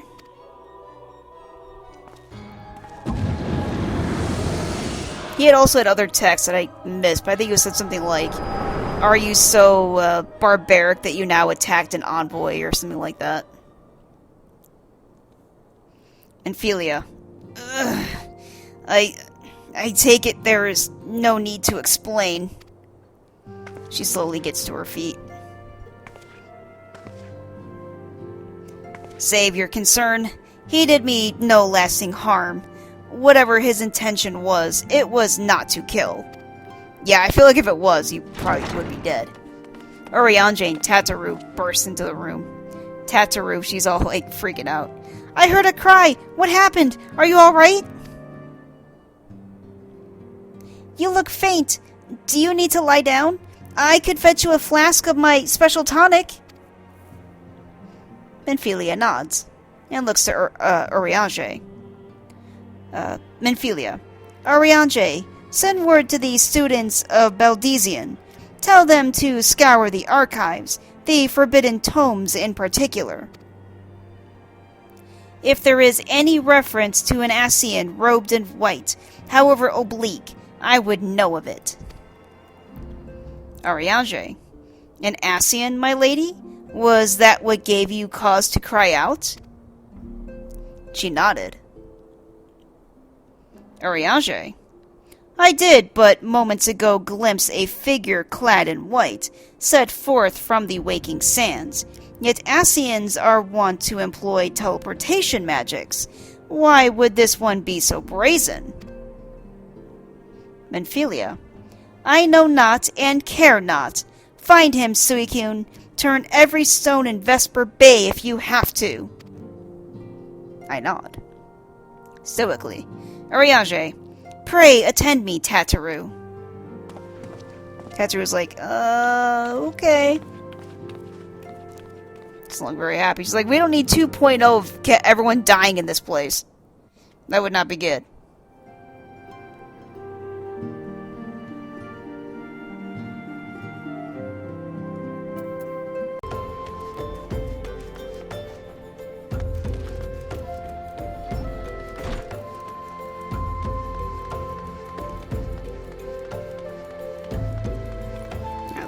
Oh, there he is. There's the Ascian in white. Standing right in the middle of town. Question mark. I am told that you are the warrior of light, but I would know for myself. I shall walk north, and you may choose to follow. Know, however, that you will be waylaid if you do. You may even perish. Should you survive, we shall speak anon. He just walks off.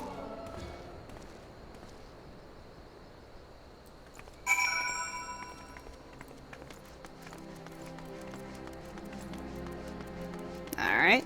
Let's go for it.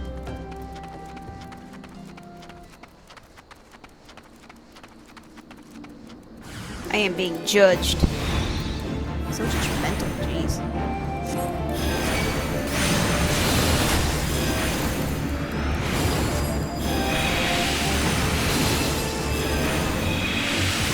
Blind myself.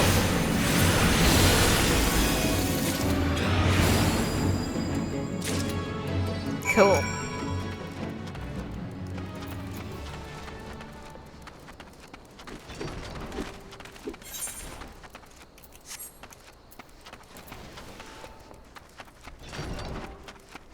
Let's go find him because he walked off again.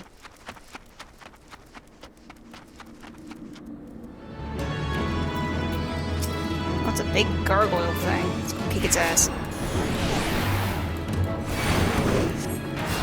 mean, I don't know how he expects me to die. I'm a healer. I can do all kinds of healy things to keep myself alive. You'd have to outpace my amazing healing. Good luck. Oh, that's dead. Bye, gargoyle.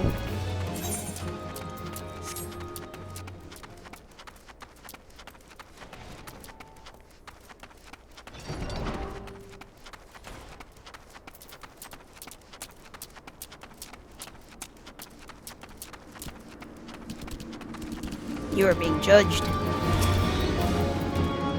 With 2 gargoyles this time. I know how to handle this. With massive amounts of bullet.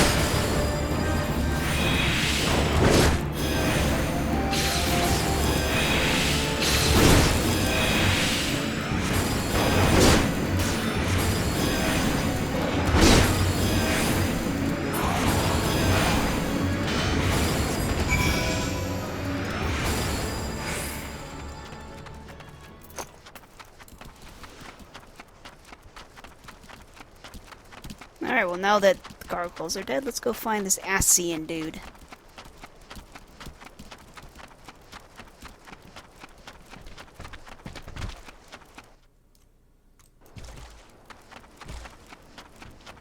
Oh, here he is. White-robed Asian.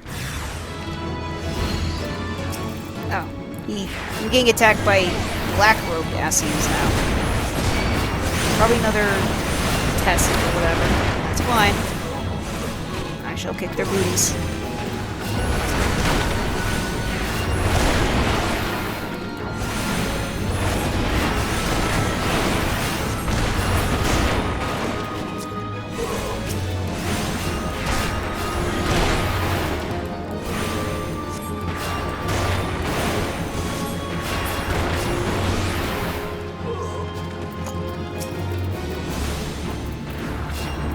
I mean, for a mage, or for a healer that only has 2 damaging skills minus the holy, I do quite a lot of damage.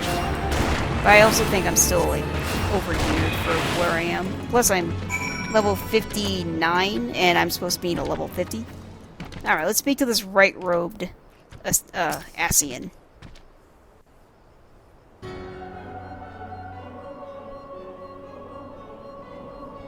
Question mark. Remarkable. Truly remarkable. I thank you for granting me this indulgence. None save she who bested La Brea could endure such an examination. I whip out my staff like you, motherfucker. Have the laws of man grown so twisted in my absence that it is now permitted to lay hands upon an emissary? You bore witness to my audience with the antecedents, did you not? Then you know I acted only in self-defense.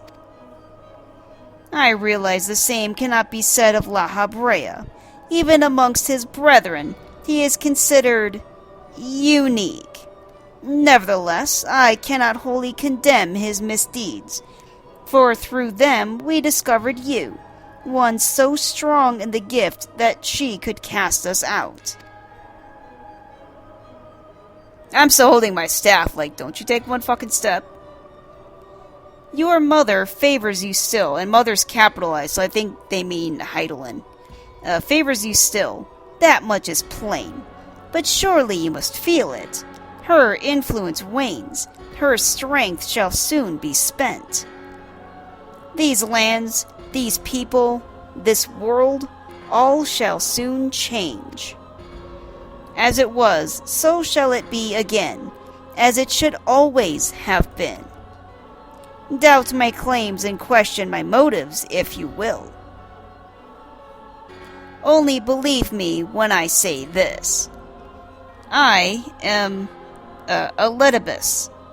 Elidibus. Elidibus. Yeah.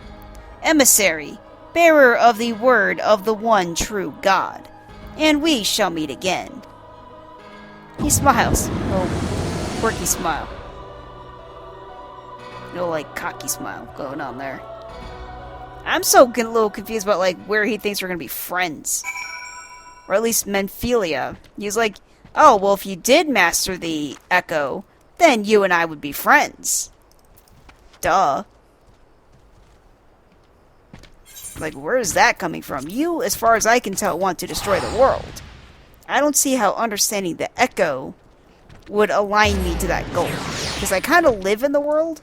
I don't want it to be destroyed.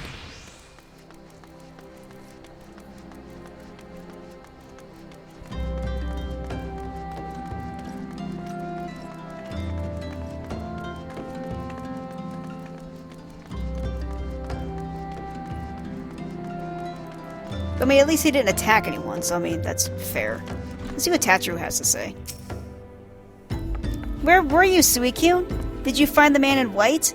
Oh, what am I doing? The antecedent is waiting for you.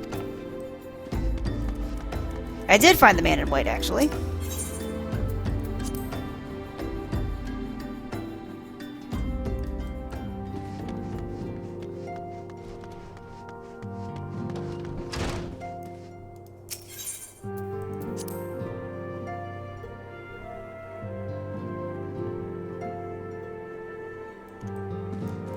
I'm back, Memphilia. Thank the gods you've returned, Suikyun. After you left, I began to worry that I might have sent you to your doom. I take it our visitor proved elusive? Beg pardon? He was waiting for you? What did you do? What did you say? As it was, so it shall be again? Of when does he speak, and of what exactly?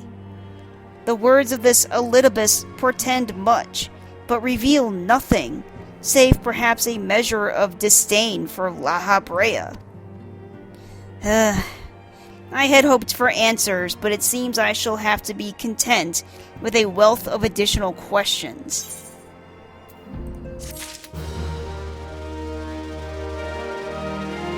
It's kind of funny that La Brea, even amongst his own people, is kind of different.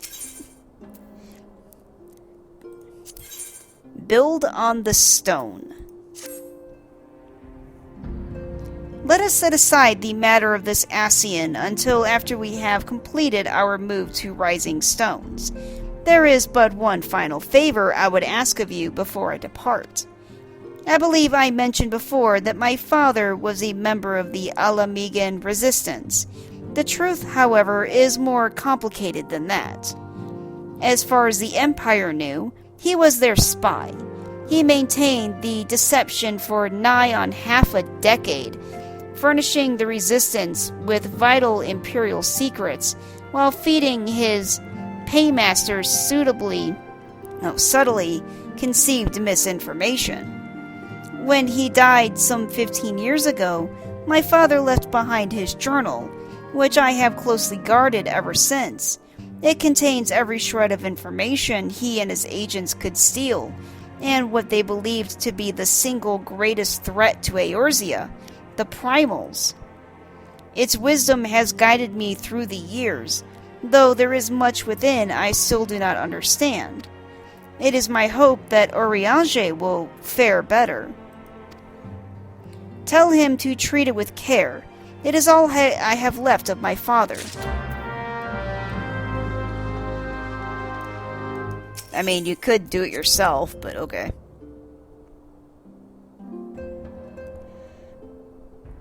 He's just like right around the corner. You know, literally in the same building and all. It's practically on your way out.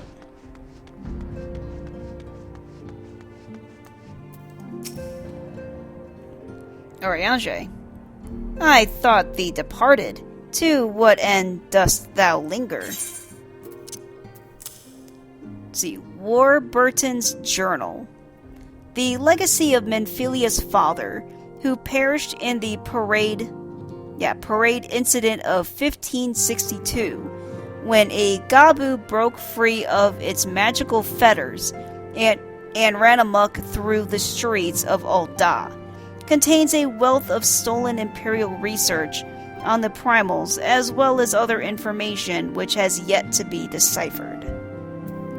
So he kind of died by an accident, it sounds like. the father's final bequest, the daughter's lifelong labor. It is no small thing to surrender such a cherished memento. Well can I imagine the antecedent's pain.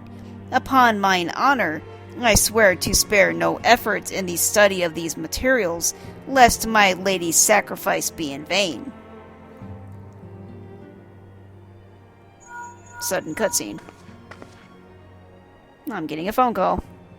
Menphelia. Suicune, this is Menphelia. Forgive me, but I could wait no longer. I have departed for the Rising Stones. If you have yet to... Once you have given the journal to Ariange, I bid you come to the seventh heaven in Revenant's Toll. Tataru will be there to show you inside our headquarters. Assuming you have already attuned to it, you may wish to make use of our new Aetherite in Revenant's Toll. After all, it is right on our doorstep. That's convenient.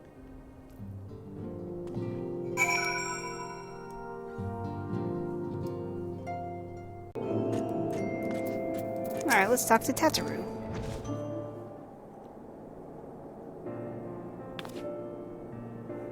She looks at me and smiles. Oh, Suicune, you're here. Good, good. We were all wondering when you'd show up. Slaftborn. As I was just telling your restive receptionist here, I'm pleased to inform you that all the documents have been prepared and all signatures signed. The Rising Stones is officially yours. The two nod at each other. Tataru. Splendid! From this day forward, I will spare no effort in seeing that it is as welcoming and comfortable a home for us as the Waking Sands ever was. That said, this is all somewhat intimidating, is it not? So many unfamiliar places and unfamiliar faces. Aw. Take that odd-looking fellow over there, for example. He's been eyeing us most suspiciously ever since we arrived. I cannot help but wonder if we are truly safe here. I turn to see some dude who's got like a long he's got a long yellow coat. It looks like he's wearing a mask that's completely covering his eyes. I think I asked my friend about that and he's like, oh, well, it's silk, so he's able to see through it. And he's got short blonde hair. Slaftborn. Ah, that man. I can't say I've spoken to him myself, but rumor has it he's come to hunt for ancient treasures in the Crystal Tower. You've seen that structure I speak of, no? It'd be hard to miss it. That massive pillar of shining crystal that looms high over the land, just to the southeast of here. They don't actually show it in this little scene here. But yeah, I've seen it. It's like the Crystal Tower or whatever. Yeah, we'll get to know that in a bit. If the tales are to be believed, it is a remnant of some ancient civilization. The details remain a mystery, and that's no doubt why it's drawn adventurers and scholars from all over looking to unearth its secrets. The man over there is no exception, and if my instincts are true, he knows more than most. If you're curious about the tower yourself, you could do worse than talk to him and see what he knows. Why, if I weren't otherwise occupied with my duties here, I'd have half a mind to join you. I mean, just look at it. I can scarce begin to imagine what wonders lie inside. It's quite pretty in there, actually. Tataru cheers excitedly. Why, that's wonderful to hear. Rest assured that this receptionist will work just as hard to see that our efforts do not skip a beat, despite the relocation.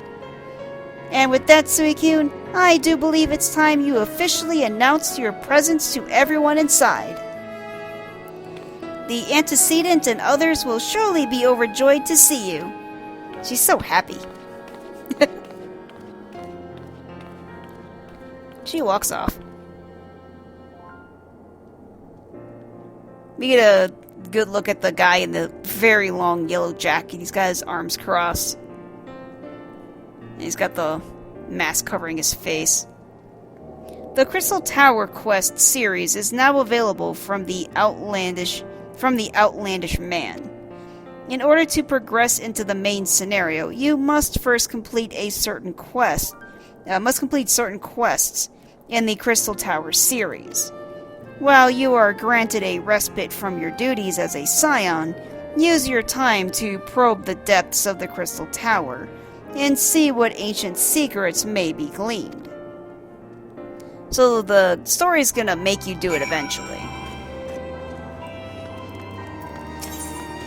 Let's see, Magitech difficulties. Oh yeah, this is a quest I need. Required mount, Magitech armor. So I can get Magitech armor, but I don't know how to do that. I'll have to look it up. Because apparently that's a mount I can get. It's that robot puppy I had that I blew up. Apparently I can get one of those. I guess I go in... Oh, here's Satoru. Welcome to our new home, the Rising Stones. Isn't it lovely? But why are you standing around here talking to me? Everyone's waiting for you inside. Yeah, it's basically like I said. You walk in the doors and there's basically a tavern right here. With a ton of quests. Holy shit. Like almost everyone in here has some kind of quest for me.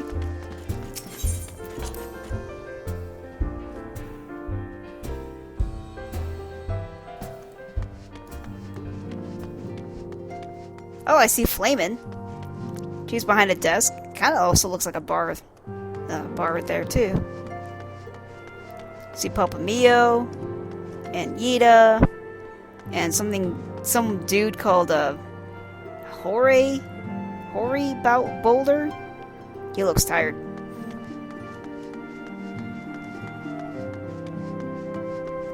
See Yashola in a corner.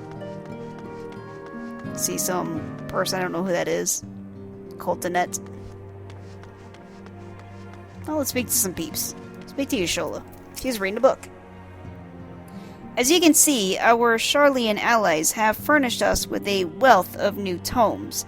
'Twould be prudent for you to broaden your knowledge as well.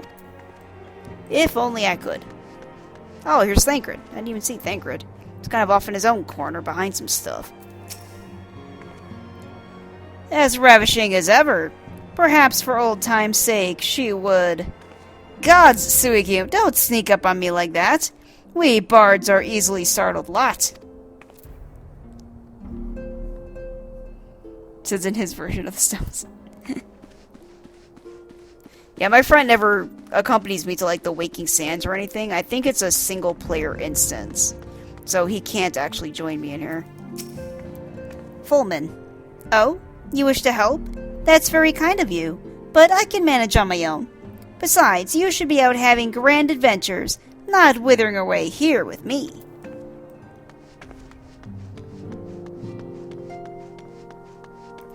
Alright, let's speak to Palpamio.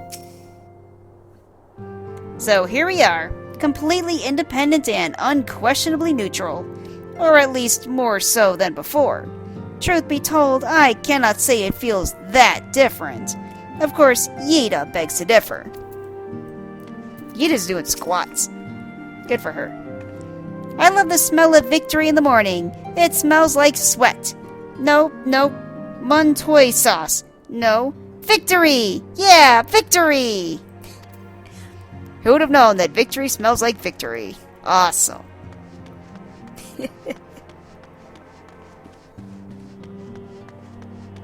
Oh, here's Alphanod. Let's go speak to him. Is it not wonderful, Suikune? Nary a single presumptuous merchant has darkened our door. I know full well they will come in time, but for now let us enjoy the respite.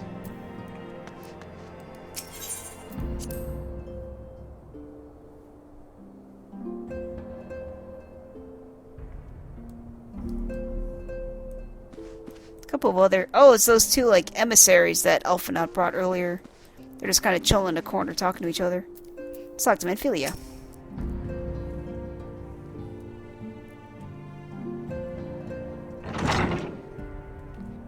Oh, everyone enters the room. Thancred looks around with a little smile.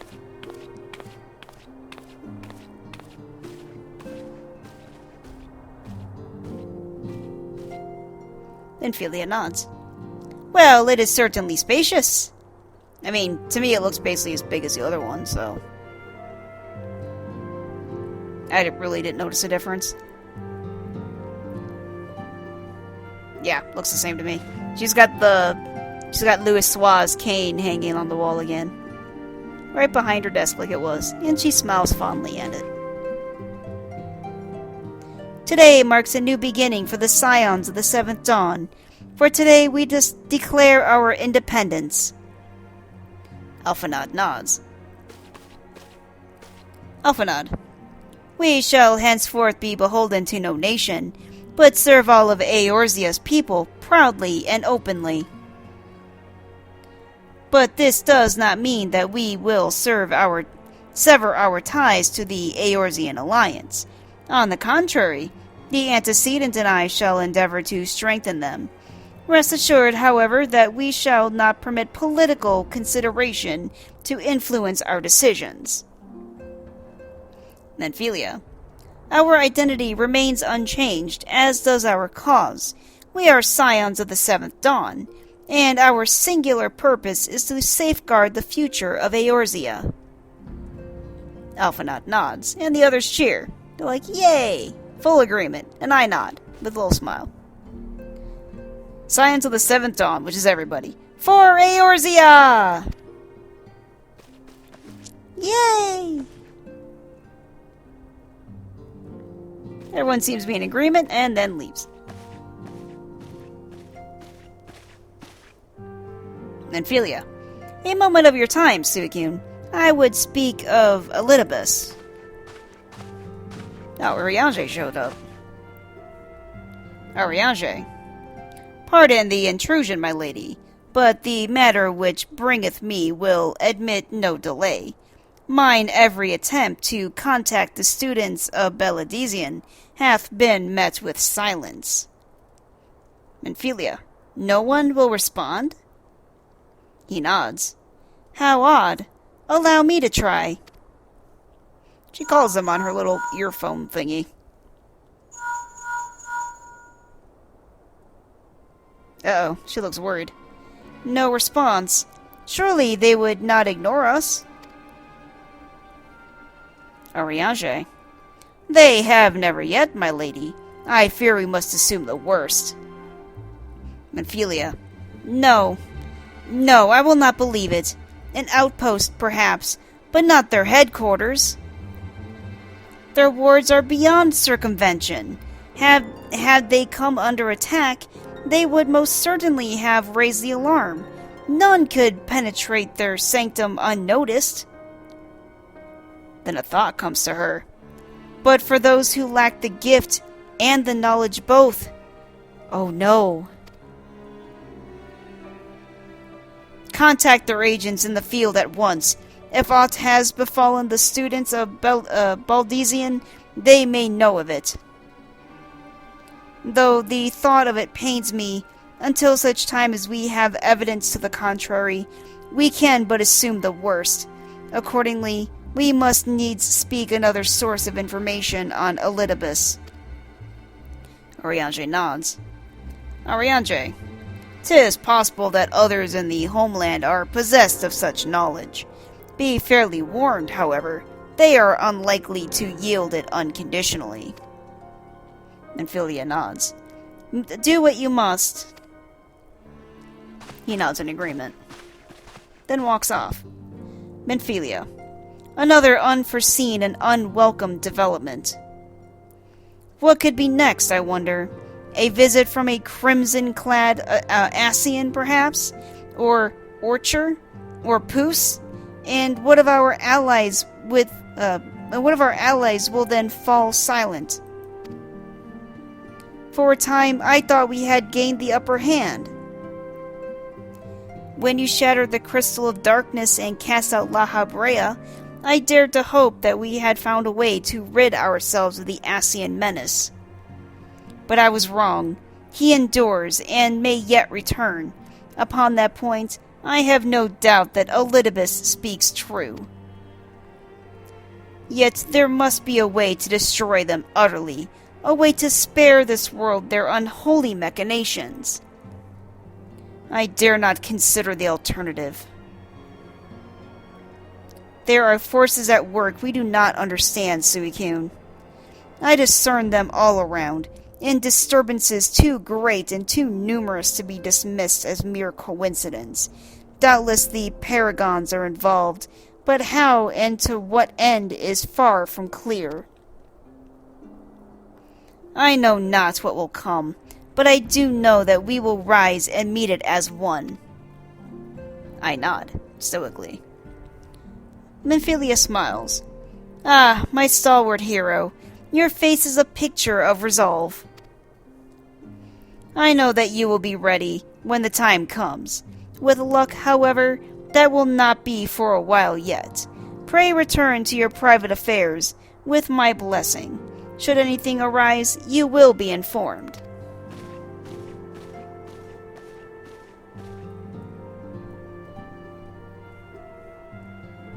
She kind of walks behind her desk and stands next to a plant contemplatively. Krill, where are you?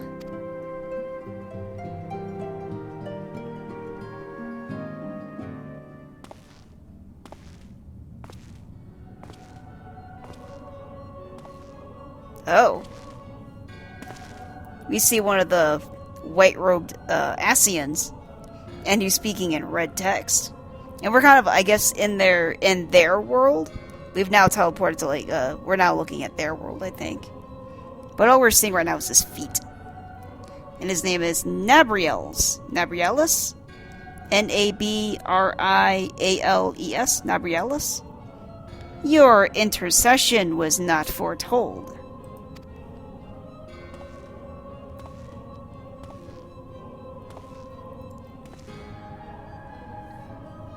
Elidibus, you object?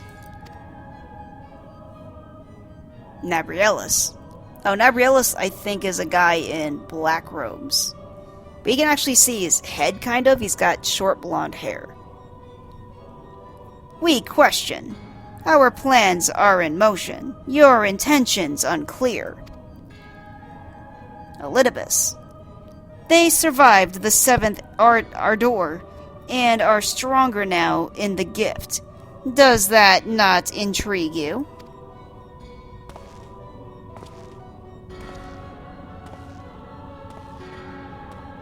Nabrielus.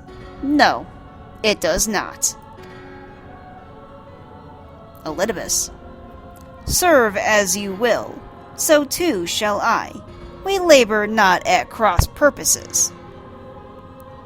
The wisdom of his plan shall become apparent in time, when the veil is lifted from their eyes. And at long last, they see.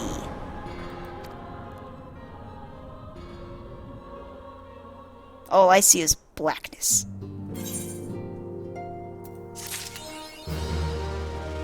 A realm awoken. Again, they make it sound like if we learn about the Echo or become more powerful in the Echo, then somehow we're going to agree with whatever it is they're trying to accomplish, and we'll become buddies. I'm skeptical of that. Still waters.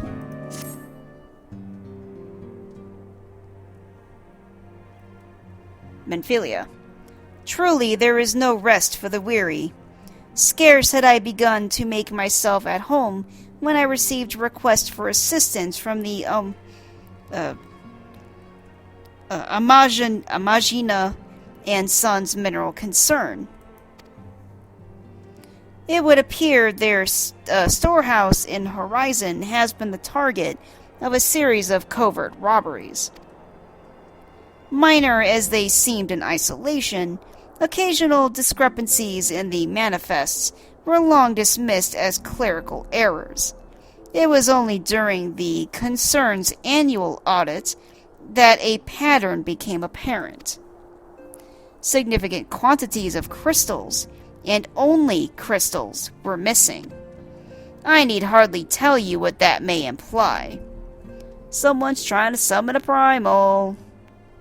She nods. The brass blades charged with investigating the thefts believe that someone within the concern is selling the crystals for profit. Alas, they have as yet been unable to identify a likely suspect, and the concern's proprietors have grown frustrated by the lack of progress. Needless to say, I would not have agreed to intervene had the stolen goods been of merely monetary value. If there is even a possibility that the thief acts not out of self-interest but in service to a primal, we can ill afford to wait for the blades to realize their mistake. Pray depart for Horizon at your earliest convenience. Rendezvous with Yashola when you arrive. She and Thancred have already began a preliminary investigation. I have every confidence that the three of you will get to the bottom of these thefts. I only hope our fears prove unfounded when you do. I nod, stoically.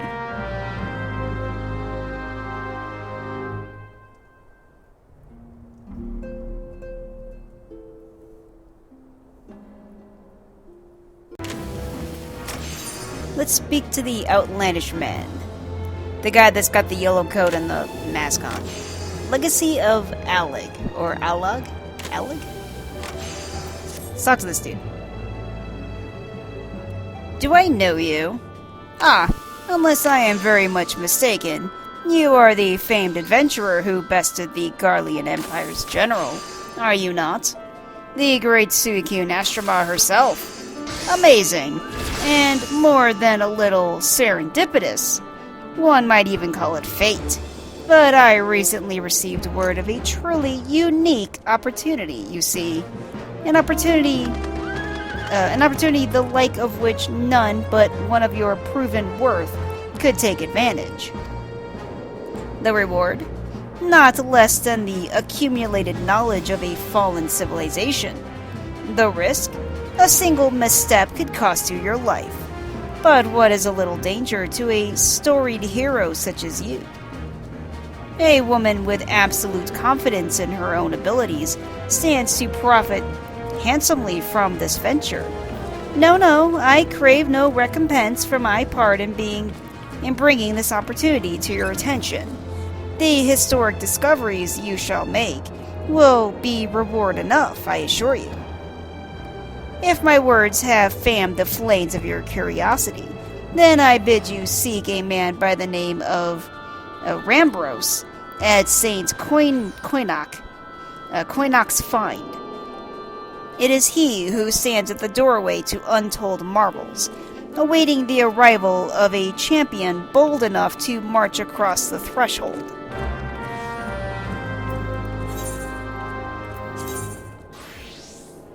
Okay. Oh, he's quite a bit of ways. Alright, let's talk to this Rambros dude, whatever. Oh, he's a black dude with a black and white... Well, he's basically wearing like a black, kind of like coat vest thing, with a white long shirt. It's got white beard, and looks like he's bald on top of his head. And he's got glasses on. Rambros. Why, if it isn't Suicune Astromar herself. I was not expecting such a celebrated guest. To what do I owe the honor of this visit? I was told you got some, like, treasure or some shit for me? He scratches the back of his head. You were directed here, you say? By a man clad in foreign garb? Well, the opportunity he spoke of must surely refer to our latest hold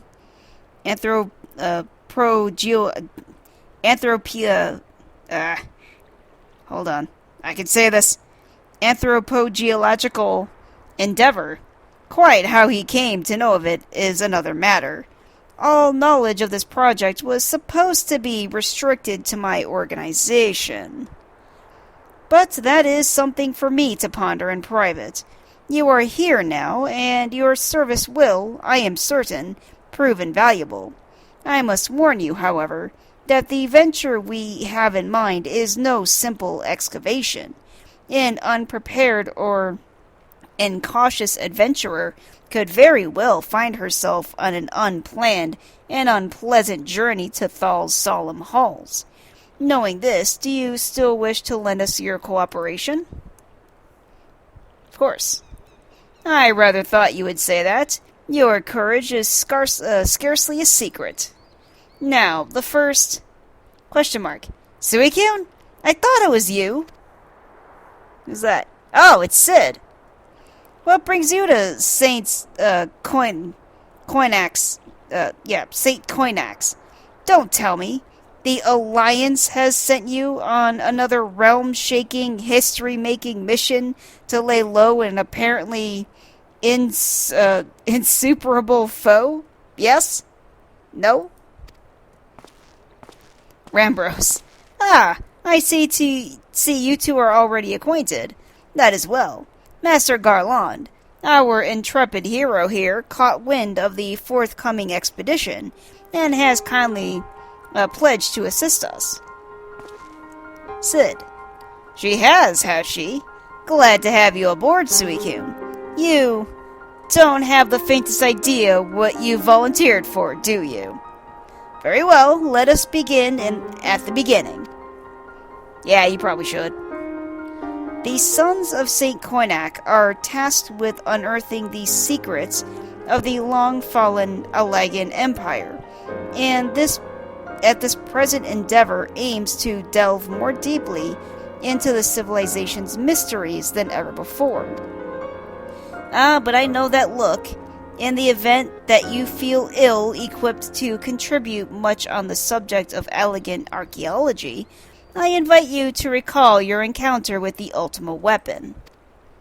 That mechanical monstrosity represented a feat of engineering far beyond aught Garlemald can presently achieve. Nero Tolskeva simply awoke it. I mention this by a way of a reminder that you have had what one might term extensive first-hand experience with a notable Alagan relic. In short, you're practically an archaeologist. I'm pretty sure that's not quite how that works. Oh, he's looking at the crystal tower that goes way up there. Now, to the core of the matter. Here in Mordona, there stands an entire elegant structure, which we have yet to investigate. I speak, of course, of the Crystal Tower.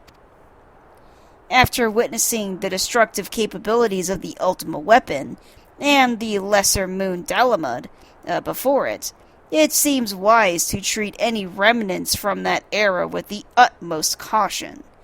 They must be analyzed, monitored, and, above all, kept from falling into the wrong hands. To put it plain, I have no wish to see another megalomaniacal legatus wield one of those weapons. It was this thought which first moved me to contact the Sons and propose that the tower be explored.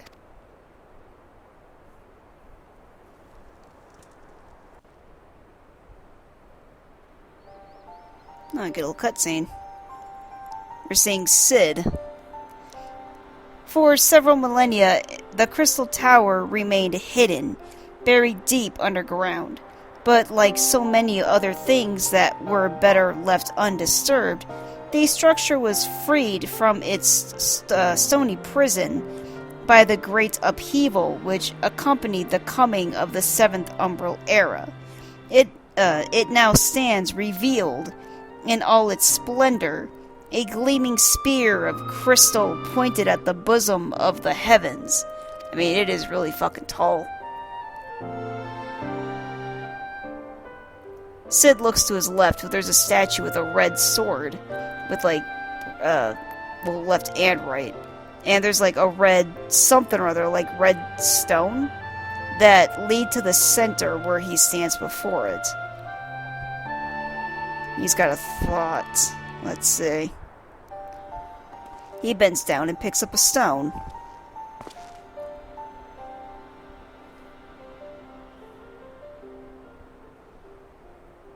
He chucks it. And it's promptly destroyed by a force field.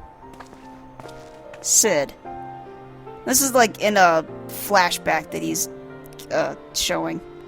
We believe the tower to be the repository of much of the ancients' wisdom. Unfortunately, its entrance is guarded by formidable defenses, and we cannot so much as peep through the keyhole, much less set foot inside. These defenses take form of statues, carved into the likeness of giant swordsmen, the 8 Sentinels, as the sons are wont to call them, is the first barrier we must overcome. So basically what you see is the 2 statues, one on each side, and you see different colors. So the first one is yellow, second one is green, third one is blue, fourth one is red. Or actually, no, sorry, that's backwards because I'm looking at the other way. But yeah, red, blue, green, yellow. And so there's 2 on each side, so there's a total of 8. Basically creating 4 barriers. And if someone were to, say, walk into the barrier and cross this red line here, they would be disintegrated immediately. So they have to figure out how to get past this invisible barrier. So Sid turns around and talks to one of his, I guess, students or assistants. So he had 3 of them behind him, and they walk off. Why not simply fly over them in an airship, you ask? It's been tried before. Any vessel that ventures too close to the tower is blasted out of the air. We either destroy those statues, or the front door is forever beyond our reach. Yeah, I'm guessing you've tried, like, a missile and shit. And it just didn't work. Back in the present. Rambros. My colleagues and I are ill-suited to negotiating such deadly hazards. Thus, if we are to gain access to the tower's secrets, we must needs employ the services of an experienced adventurer. It would be difficult and dangerous, Suikyun, but I can think of no finer woman for the task. I nod, stoically. Sid. If I didn't know better, I'd say you had a taste for these deadly escapades. I look forward to working with you again. Rambros. There is much and more to be done before we can begin the expedition proper. Take some time to prepare yourself, and I shall explain the challenges that lie ahead. I may not actually record the parts to actually get me into the temple, because the last I remember, they were pretty boring, and there was a lot of them. I don't really remember there being a lot of important information, but we'll see. Rambros. Our first objective is to reach the entrance to the Crystal Tower. As I previously mentioned, however, that will prove no easy task. The entrance is guarded by powerful defensive mechanisms, each utilizing one of the 4 elements of fire, water, wind, or earth. Anyone attempting to simply stroll past these unsleeping sentinels invites swift obliteration. Based on Master Garlon's analysis, however, we are reasonably certain that the attacks of these lethal contraptions can be reflected using a crystal of the corresponding element. Naturally, these crystals must be of surpassing clarity, free of the slightest impurities, much like the flawless specimens used by the beastmen in their primal summoning rituals. Ahem. Mayhap I should have said exactly like the specimens they use. Were there any other way, we would not ask this of you, but we need someone to enter the Beast Tribe strongholds and liberate their perfect crystals. For the moment, I would have you focus on obtaining 2 of the 4 crystals we require. Pray make for La Nocia, where both the Sapsa's spawning grounds and the Ulgamaro mines are located. You may be certain that the materials used in the Beastman's sacred rituals will be well defended. Whether you choose to venture there alone or with companions, I shall leave that to your discretion. But whatever you do, please be careful.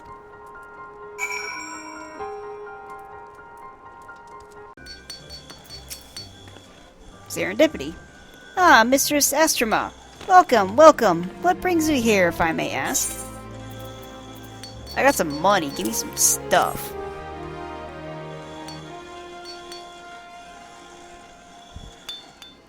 You're here on behalf of the Sons of Saint Connacht?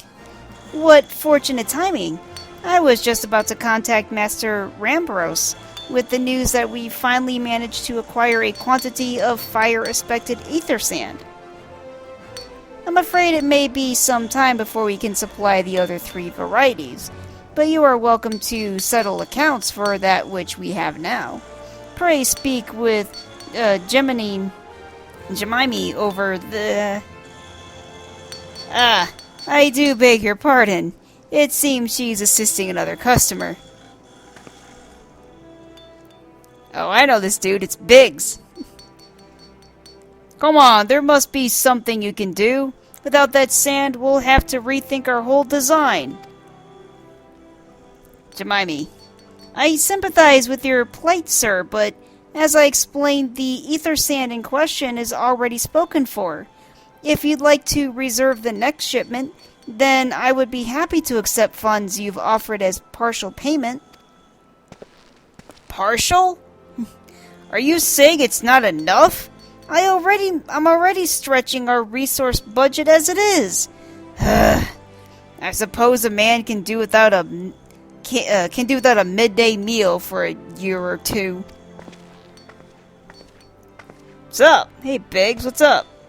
Soy-kun, it's been too long. What brings you here then? Got your eyes on something expensive, have you? Here's some monies.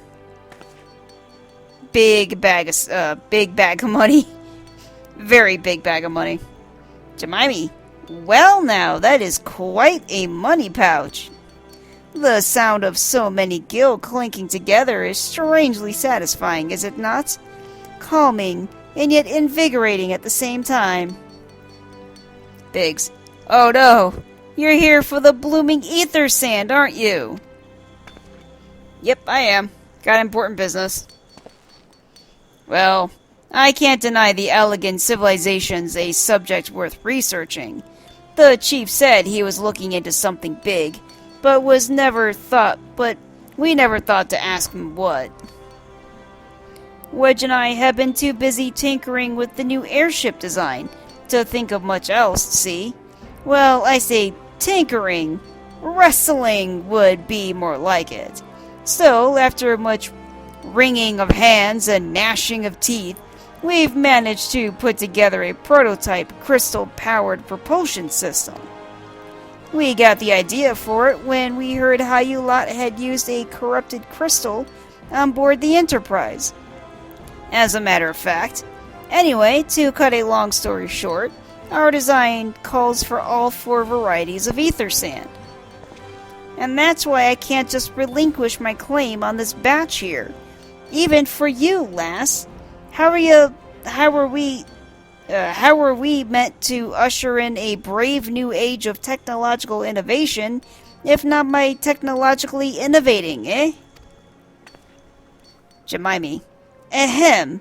While I hesitate to interrupt such an impassioned speech, duty compels me to point out that this lady is a representative of the organization that reserved the ether sand in question, to mention nothing of the fact that her purse is considerably larger than yours. Biggs. Oh, it's like that, is it?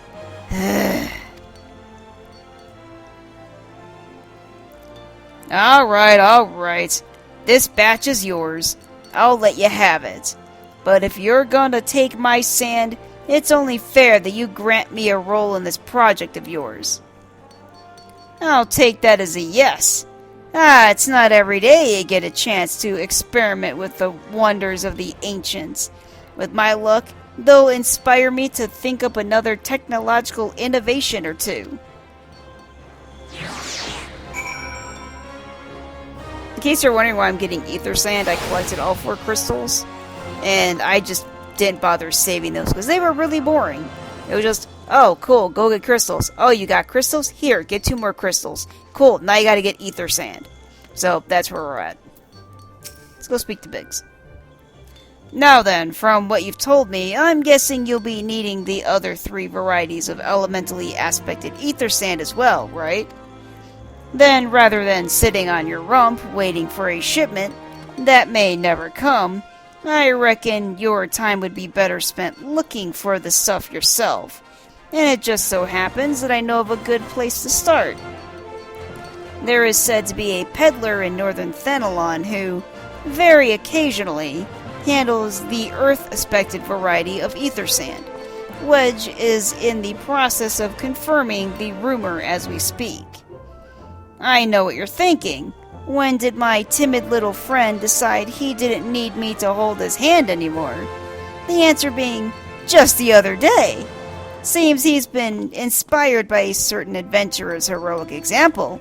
I thought he was joking when he volunteered to go to Thanalon without me. I just hope he manages to stay out of trouble. Head out to Blue Fog and you should find him poking about with his new bodyguard. Oh, did I not mention her? Aye, Wedge thought it might be wise to hire an adventurer to accompany him, just in case your heroic example turned out to be less inspiring than he first thought.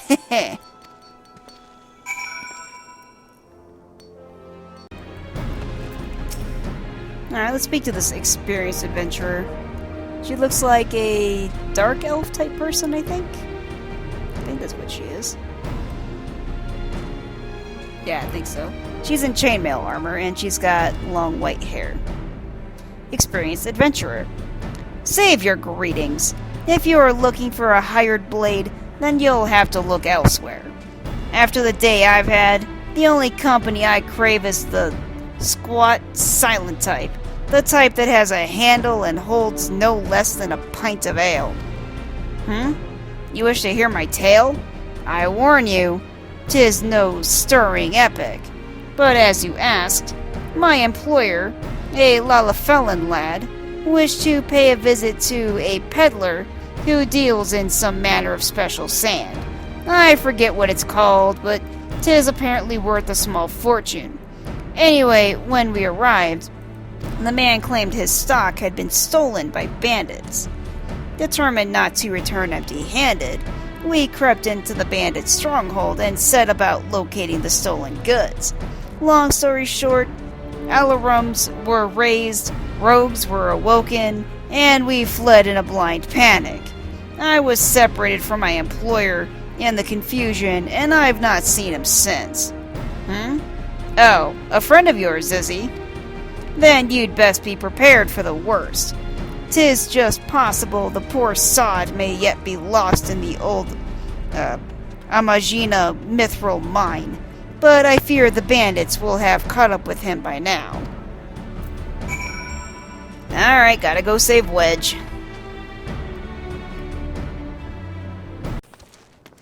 Well, I found Wedge cowering in a corner. Again. What's up, Wedge?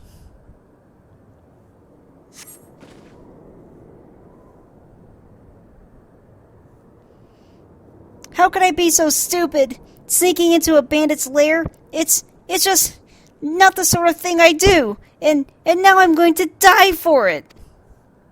No. I just need to calm down. I can do this. I can be brave. I'm gonna stand up and I'm gonna walk out of here. Here we go. He stands up, turns around, tries to run forward and runs straight into me. Ah! I'm sorry! Please don't kill me! I promise I'll leave and never come back? Hi, Wedge. Ah! Suicune? Is that really you? But how did you find me? Can you smell fear? Yes, including the shit in your pants. Uh, Actually, ignore that smell. Ahem. Uh-huh. I expect you are wondering why I'm here. Well, I was just in the process of retrieving some stolen ether sand, which Biggs and I need for our research, as it happens. It was, I concede, perhaps a touch foolish and very nearly fatal, but I did succeed in snatching the stuff. Before my bodyguard ran away and several dozen bandits came piling after me with knives and axes and what looked very much like a plank with a rusty nail in it. Anyway, the important thing is that the stolen ether sand is right here in my... Oh. Oh dear. It must have fallen out when I was, taking evasive maneuvers. Yeah. It seems I won't be leaving this infernal place for a while yet. I can help you find it. You'll find the ether sand in my stead? Yep. Oh, thank the gods! He does a little cheer. You're a true friend, Suicune. I hope the search doesn't prove too troublesome. The bandits don't seem to care much for visitors. Yeah, I'm not high enough level for them to completely ignore me either, so if I wander too far, they will attack me. But that's okay. So, the whatever's I'm looking for is around here somewhere. Oh, here we go.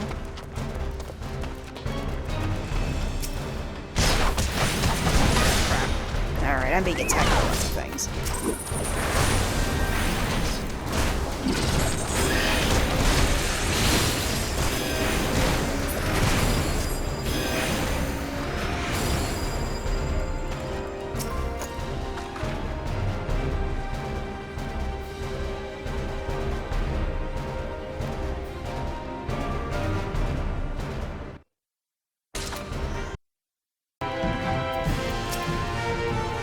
Back, Wedge. Suicune, have you had any luck locating the ether sand? I did. Yes, that's it. I must return to the workshop at once and tell Biggs the wonderful news. What's that? You're also on a mission to collect ether sand? And you're working with the chief? A treasure trove of Allegan knowledge, you say? I see. Then you should really be the one to have this. Biggs and I are far from exhausting all possible avenues of airship innovation, but it sounds as if your problems can't be solved by any other means. This expedition of yours sounds jolly interesting. I must say I'm half inclined to join you. In fact, I think I will. Any venture worth the chief's time must be worth a look. Right, I'm more than ready to leave this awful place behind.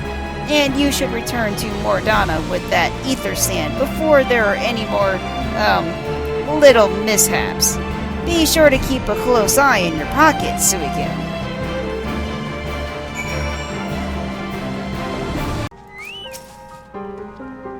Alright, Rambros, I'm back. Ah, Suicune, you have returned. I take it from your presence that you were successful in procuring us some ether sand. Tell me, which variety did you find? I found fire and earth. But I don't know why it's gotta be... like, you have to find it? Because you think you'd be able to just take some ether, like an ether crystal, and just grind it down into a sand. Don't know why you have to find ether sand for. I see! 2 varieties! Well, that is 2 more than could reasonably be expected. And 2 less than I had hoped you would say. Forgive my flippancy. You have done well, truly. If all goes to plan, we need no longer fear death by fire or earth. Master Garland, if you would be so kind as to prepare the relevant crystals. Sid, I shall set to work immediately. Truth be told, I've been looking forward to this. One does not encounter materials like these every day. Speaking of which, how in the 7 hells did you find them? Mistake me not, old friend. I know only too well how capable you are. But ether sand isn't something you simply find gathering dust at the back of a merchant's rare gem cabinet. See, what happened was, you had help from Biggs and Wedge? Huh. Trust them to design a revolutionary new engine the moment I turn my back. How's a genius meant to rest on his laurels when his employees are so damnably inventive, eh? And now they're determined to join us, are they? Typical. He says that with a smile. I jest, of course. It would be good to have them around.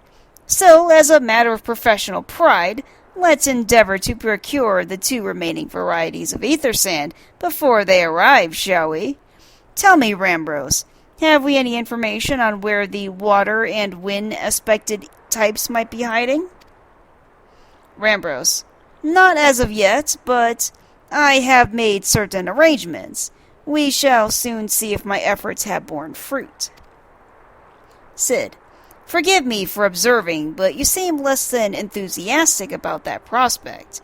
If there's a complication, I'd rather we discuss it now than risk jeopardizing the expedition. Rambros, mayhap an explanation is in order.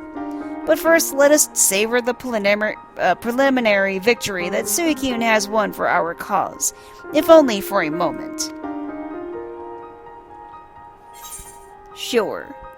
Alright, so I've got an option for Materia, Heaven's Eye Materia 4, Savage Aim Materia 4, or Savage Might Materia 4. So I either have direct hit rate, critical hit, or determination. I don't know what any of those things do, so I'm just gonna go with critical hit, because I don't care about 500 gold. About like 400,000 something. But I have no idea how to use Materia. Not at all. A performance for the ages. Rambros. Yes, I must speak of the arrangements I made to acquire the 2 remaining varieties of ether sand. Some days ago, I asked a Charlian acquaintance of mine to travel to Gridania, and there gather the necessary materials. Since that time, however, I have heard nary a whisper from him. To be frank, this lack of communication is not entirely uncharacteristic, but I cannot discount the possibility that something ill has befallen the man. Alas, we do not have time to investigate his fate. As I have mentioned before, the more we delay our expedition, the more likely it is that the Crystal Tower's secrets will fall into the wrong hands. Therefore, I would entrust you with the same mission I assigned my friend. Travel to the Black Shroud and seek out Parsamontrit, the master of the markets in Gridania. If anyone knows where ether sand might be bought, it is he.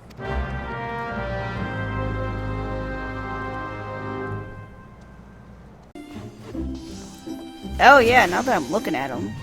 Isn't Parsamontrit that guy we gave like eel pie or something? Pretty sure that was him. Yes? I'm sorry? Did you say you wish to purchase ether sand? Forgive me, madam, but have you the faintest idea of the rarity of material you seek? Why, I have not seen so much as a grain of ether sand in these markets for many a long year. I could tell you where one might mine the ore, from which the water-aspected variety of abrasive is derived, but only a desperate fool would willingly set foot in that place. You seem undeterred. Very well. Are you familiar with Earth's Gift? Earth is spelled U-R-T-H. That is where the ore is to be found, in an area inhabited by a particularly pernicious hog. Should you encounter the Bitusk Nightmare, you will know that you are in the right place, albeit at the wrong time. Farewell!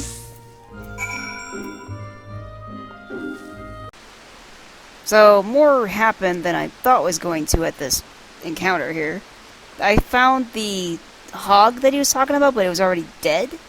And when I clicked on it, it started a little cutscene.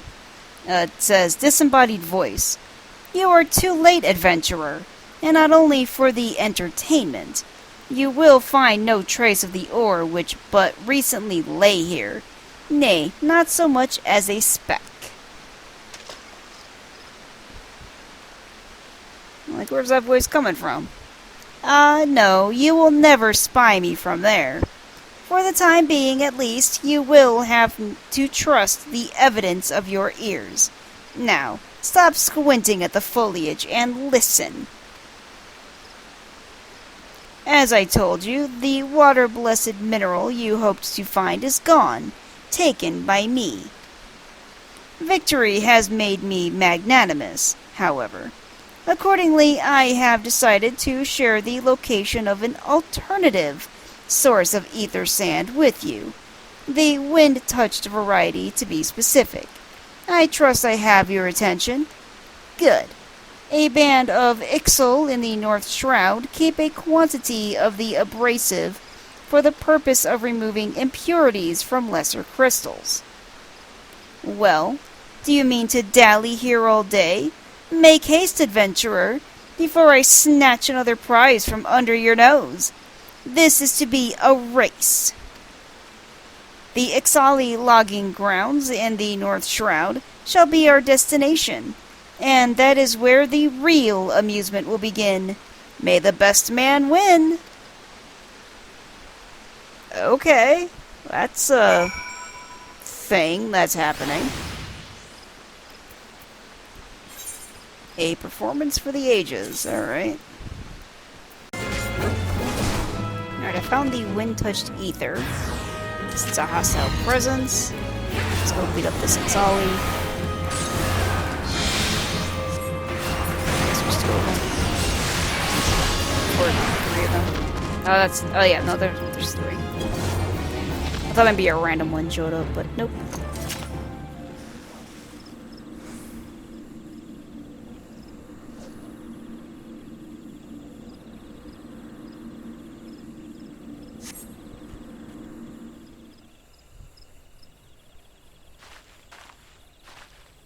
Disembodied voice. Bravo! That was quite a show, adventurer. Why, the spectacle proved so enthralling that all thoughts of ether sand slipped my mind. I appear to have forfeited our little race. Congratulations! The wind touch abrasive is yours. And yet, having been treated to such a memorable performance, I cannot help feeling that the greater prize is mine. This inequity must not stand. I insist that you accept a token of my appreciation. Payment for this entertainment will be waiting for you to the east, in a clearing within Proud Creek.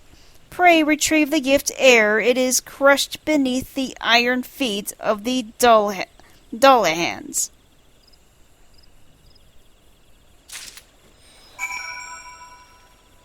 Okay.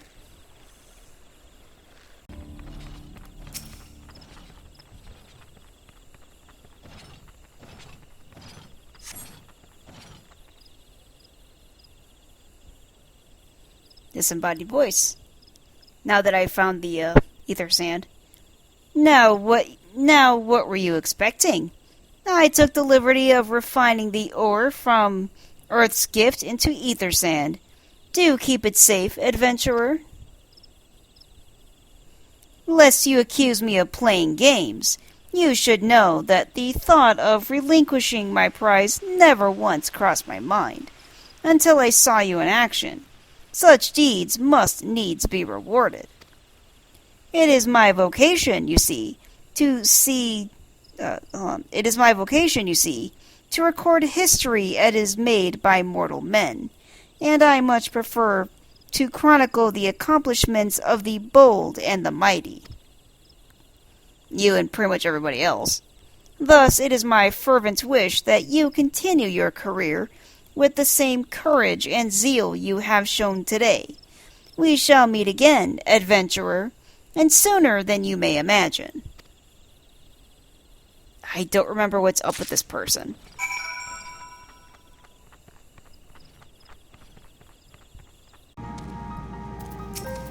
Alright, Rambros, got your sand. What news of your mission? Are we any closer to acquiring the remaining abrasives? I have wind and water.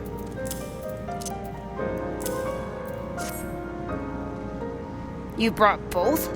I should have Master Garlon begin to work...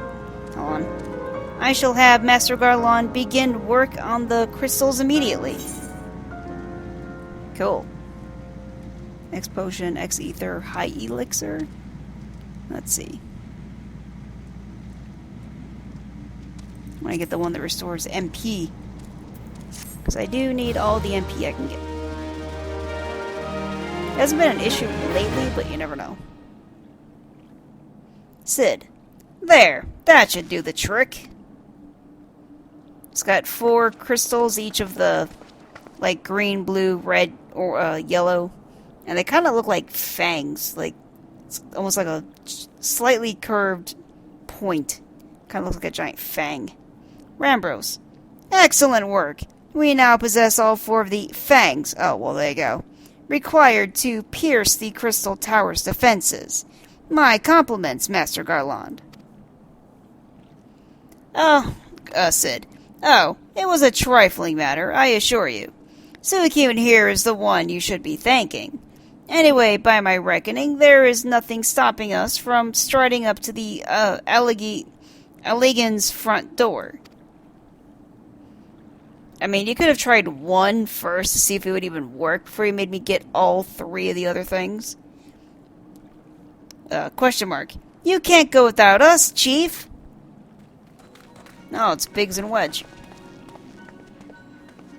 Sid. Biggs! Wedge! Come to lend us a hand, have you? Now all the work is done? Biggs was totally out of breath, like he just ran a mile. Biggs. Well, it's not every day you get the chance to study the wonders of the Allegan Empire, is it? Their technology makes Garlemald's look ancient. Wedge nods. Sid. I appreciate your enthusiasm, lads, I really do. But we're not here to take this knowledge for ourselves. Twice in the last decade, the promise of unimaginable power has prompted men to meddle with the technology they do not understand, and the realm has been dragged unto the very brink of oblivion on both occasions. We shall not be so irresponsible as to risk another. Wedge, do you recall our company's creed? Wedge. Yes, Chief. It's, freedom through technology? Sid crosses his arms and nods. Sid. Exactly. Freedom. When we forsook our homeland, we swore that we would have no truck with machines that could be used to promote tyranny. That has not changed. So, should you feel tempted to break your oath, remember this. The wonders of the all-knowing Allegan Empire could not save their civilization, and have damn near doomed ours. Twice. That is what we must explore. That is why we must explore the Crystal Tower, and if needs be, seal away its secrets. Biggs and Wedge look at each other. They smile and nod in agreement. A familiar voice, but I don't know who. A compelling viewpoint. It is unyielding wills such as yours that have defined the course of history. Whose familiar voice is this? I still don't know who this is. Rambros. So you return at last. What, pray tell, has kept you so wholly preoccupied? that you cannot spare a moment to inform me of your progress or persevations? Familiar voice, which I'm still not sure how he's familiar. Why, the task you assigned to me, of course. Surely you have not forgotten about the ether sand? I tasked a passing adventurer with delivering it. A more capable courier I could not imagine. This is awkward. He jumps off the, high ledge he was standing on and gracefully lands on his feet, like the cat that he is. He's a cat person, yeah. He's got, almost shoulder-length, red hair with red ears and a cat tail. Familiar voice. Greetings, adventurer. Did I not say we would meet again? Oh, that's how he's familiar. He's that motherfucker that was messing with me. Grahatia. I believe an introduction is order. I am Grahatia, one of the students of Baldesion, yeah. I look forward to joining you on your groundbreaking expedition. I forgot that was the motherfucker who was messing with me. Rambros. Grahatia has been assigned to the project as an observer. I hope you will forgive him his eccentricities and welcome him as one of our own. I mean, what good is a friend if you can't fuck with him, I guess. I nod. He gives me a thumbs up. Grahatia. So then, our fellowship is complete, and all that stand ready to step into the unknown. 3 cheers for Noah.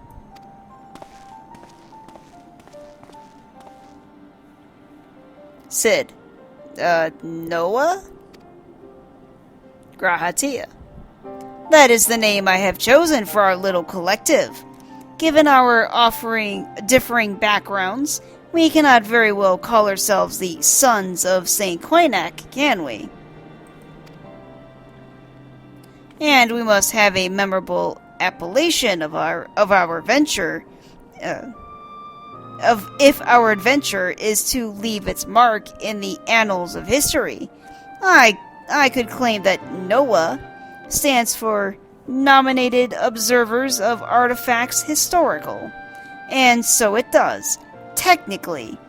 But my true reason for choosing this name stems from the fact that it is shared by a vaunted Allegheny Archmagus. Wedge. An Archmagus? I like the sound of that. He's very excited. They give each other thumbs ups. Rambros. Very well. Now that the pressing matter of what to call ourselves has been settled, it is time we set forth to brave the outer defenses of the Crystal Tower. Is everyone ready to depart? Everyone looks pumped. Everyone, ready!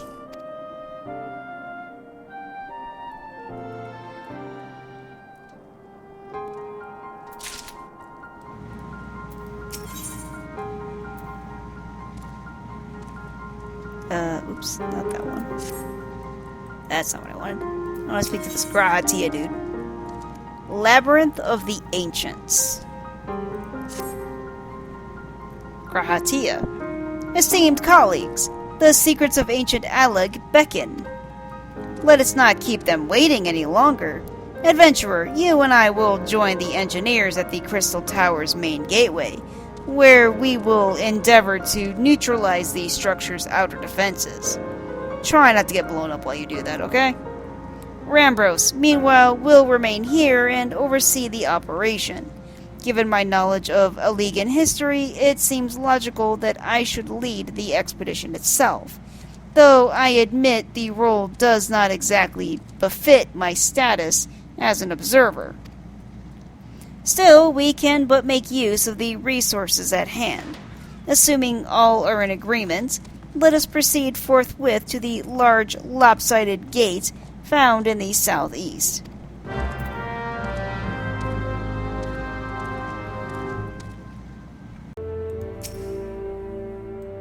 I found the big lopsided door. It's got some green glowy stuff on it.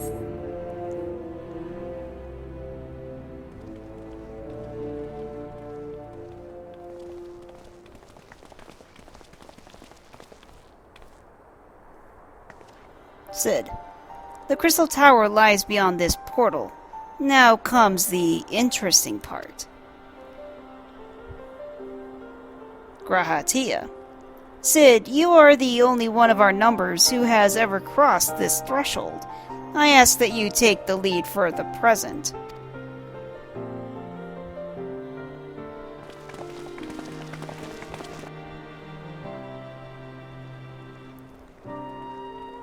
Alright, we're in the Crystal Tower steps. Where you see the 8 statues with the different colors. First one that we're going to encounter is red.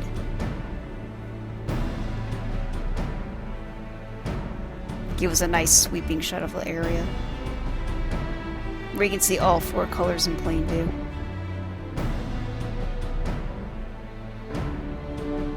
Grahatia. I say, the energy radiating from these statues is palpable. Oh yeah, with Grahatia, he's got like 1 blue eye and 1 red eye. Sid. Lucky for us that it is. One might otherwise stroll past them. Feast your eyes on the elemental defenses which prompted our lengthy preparations. These sentinels prevent would-be intruders from advancing to within 20 yalms of the tower's inner reaches. You gonna throw another rock at it? Oh, Grahatia is gonna shoot an arrow at it. And it disintegrates with the barrier. Yep, looks pretty deadly to me. Grahatia. No matter how swiftly they may be. Sid holds up the fire crystal fang thing. Hopefully the crystal fangs we took such pains to craft should spare us the inconvenience of instantaneous annihilation. Here, allow me to demonstrate.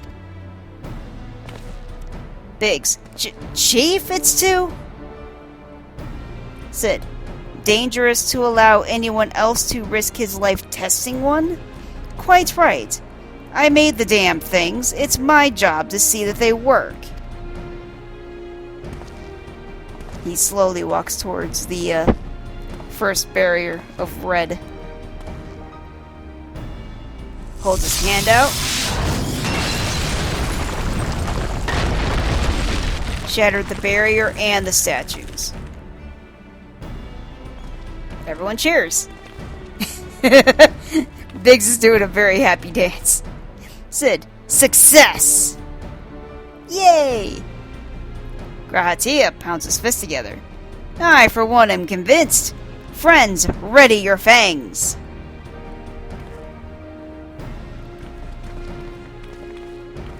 Biggs steps up to the blue one and holds his hand out.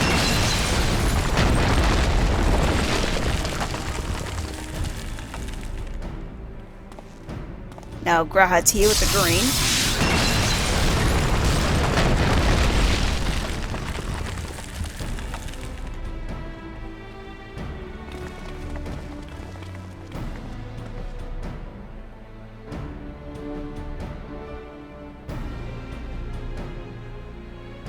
They're standing before the yellow one. They haven't moved yet. Sid, this last one is yours, old friend. It seems only right. I nod, stoically.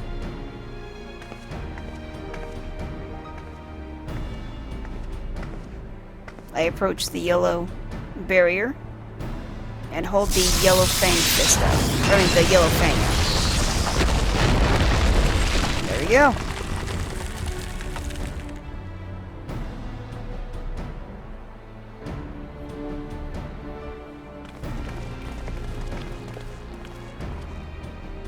Wedge. Haha, we did it! So much for the outer defenses. Grahatia also pounds his fist. Indeed, the entrance to the tower is near at hand. My blood fairly sings with anticipation. Sid, speaking of blood, I have a proposal for the next stage of the expedition. I suggest we wait here while Suicune and a hand-picked party of her adventuring companions enter the tower. Grahatia looks very not happy about that. What? Without us? I thought we came here to survey the entire structure. Sid, we did, and we will. But our investigations must proceed at a more measured pace. If the outside of this place is this well defended, can you imagine what awaits us on the inside? Only a true hero could reasonably hope to brave the hazards ahead and live to tell the tale. Suicune here fits that description better than anyone I know.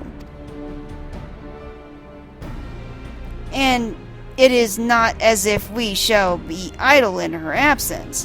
While Suicune and her companions are risking life and limb to beat us a path to the tower, we can set about analyzing the rubble for evidence of how its technologies function.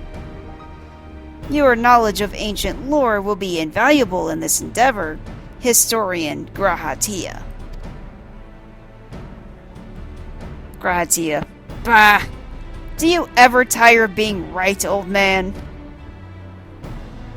Ahem. Suicune, as it seems, I won't be accompanying you. Allow me to at least provide some instruction. The maze that surrounds the base of the tower is known as the Labyrinth of the Ancients. During this initial foray, I suggest you concentrate on ridding the place of hostile elements. When you are reasonably certain the maze is secure, contact me via link shell and we will join you post-haste, no matter what Master Garlon says. Though we would prefer it if any relics you encounter remained intact. You have leave to do whatever it is necessary to secure ingress to the upper levels of the tower. Fortune go with you, Suicune. I nod, stoically. Then look at the very tall crystal tower before me. Very, very tall crystal tower. Labyrinth of the Ancients now accessible.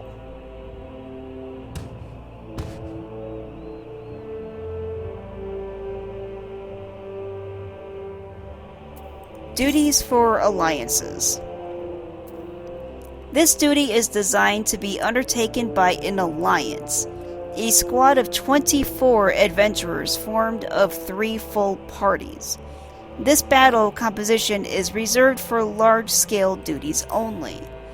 While you are in an alliance, the class, job icons, and HP bars of alliance members will appear to the right of the party list. By joining forces with other parties, you can achieve that which would be otherwise be impossible. Spiffy.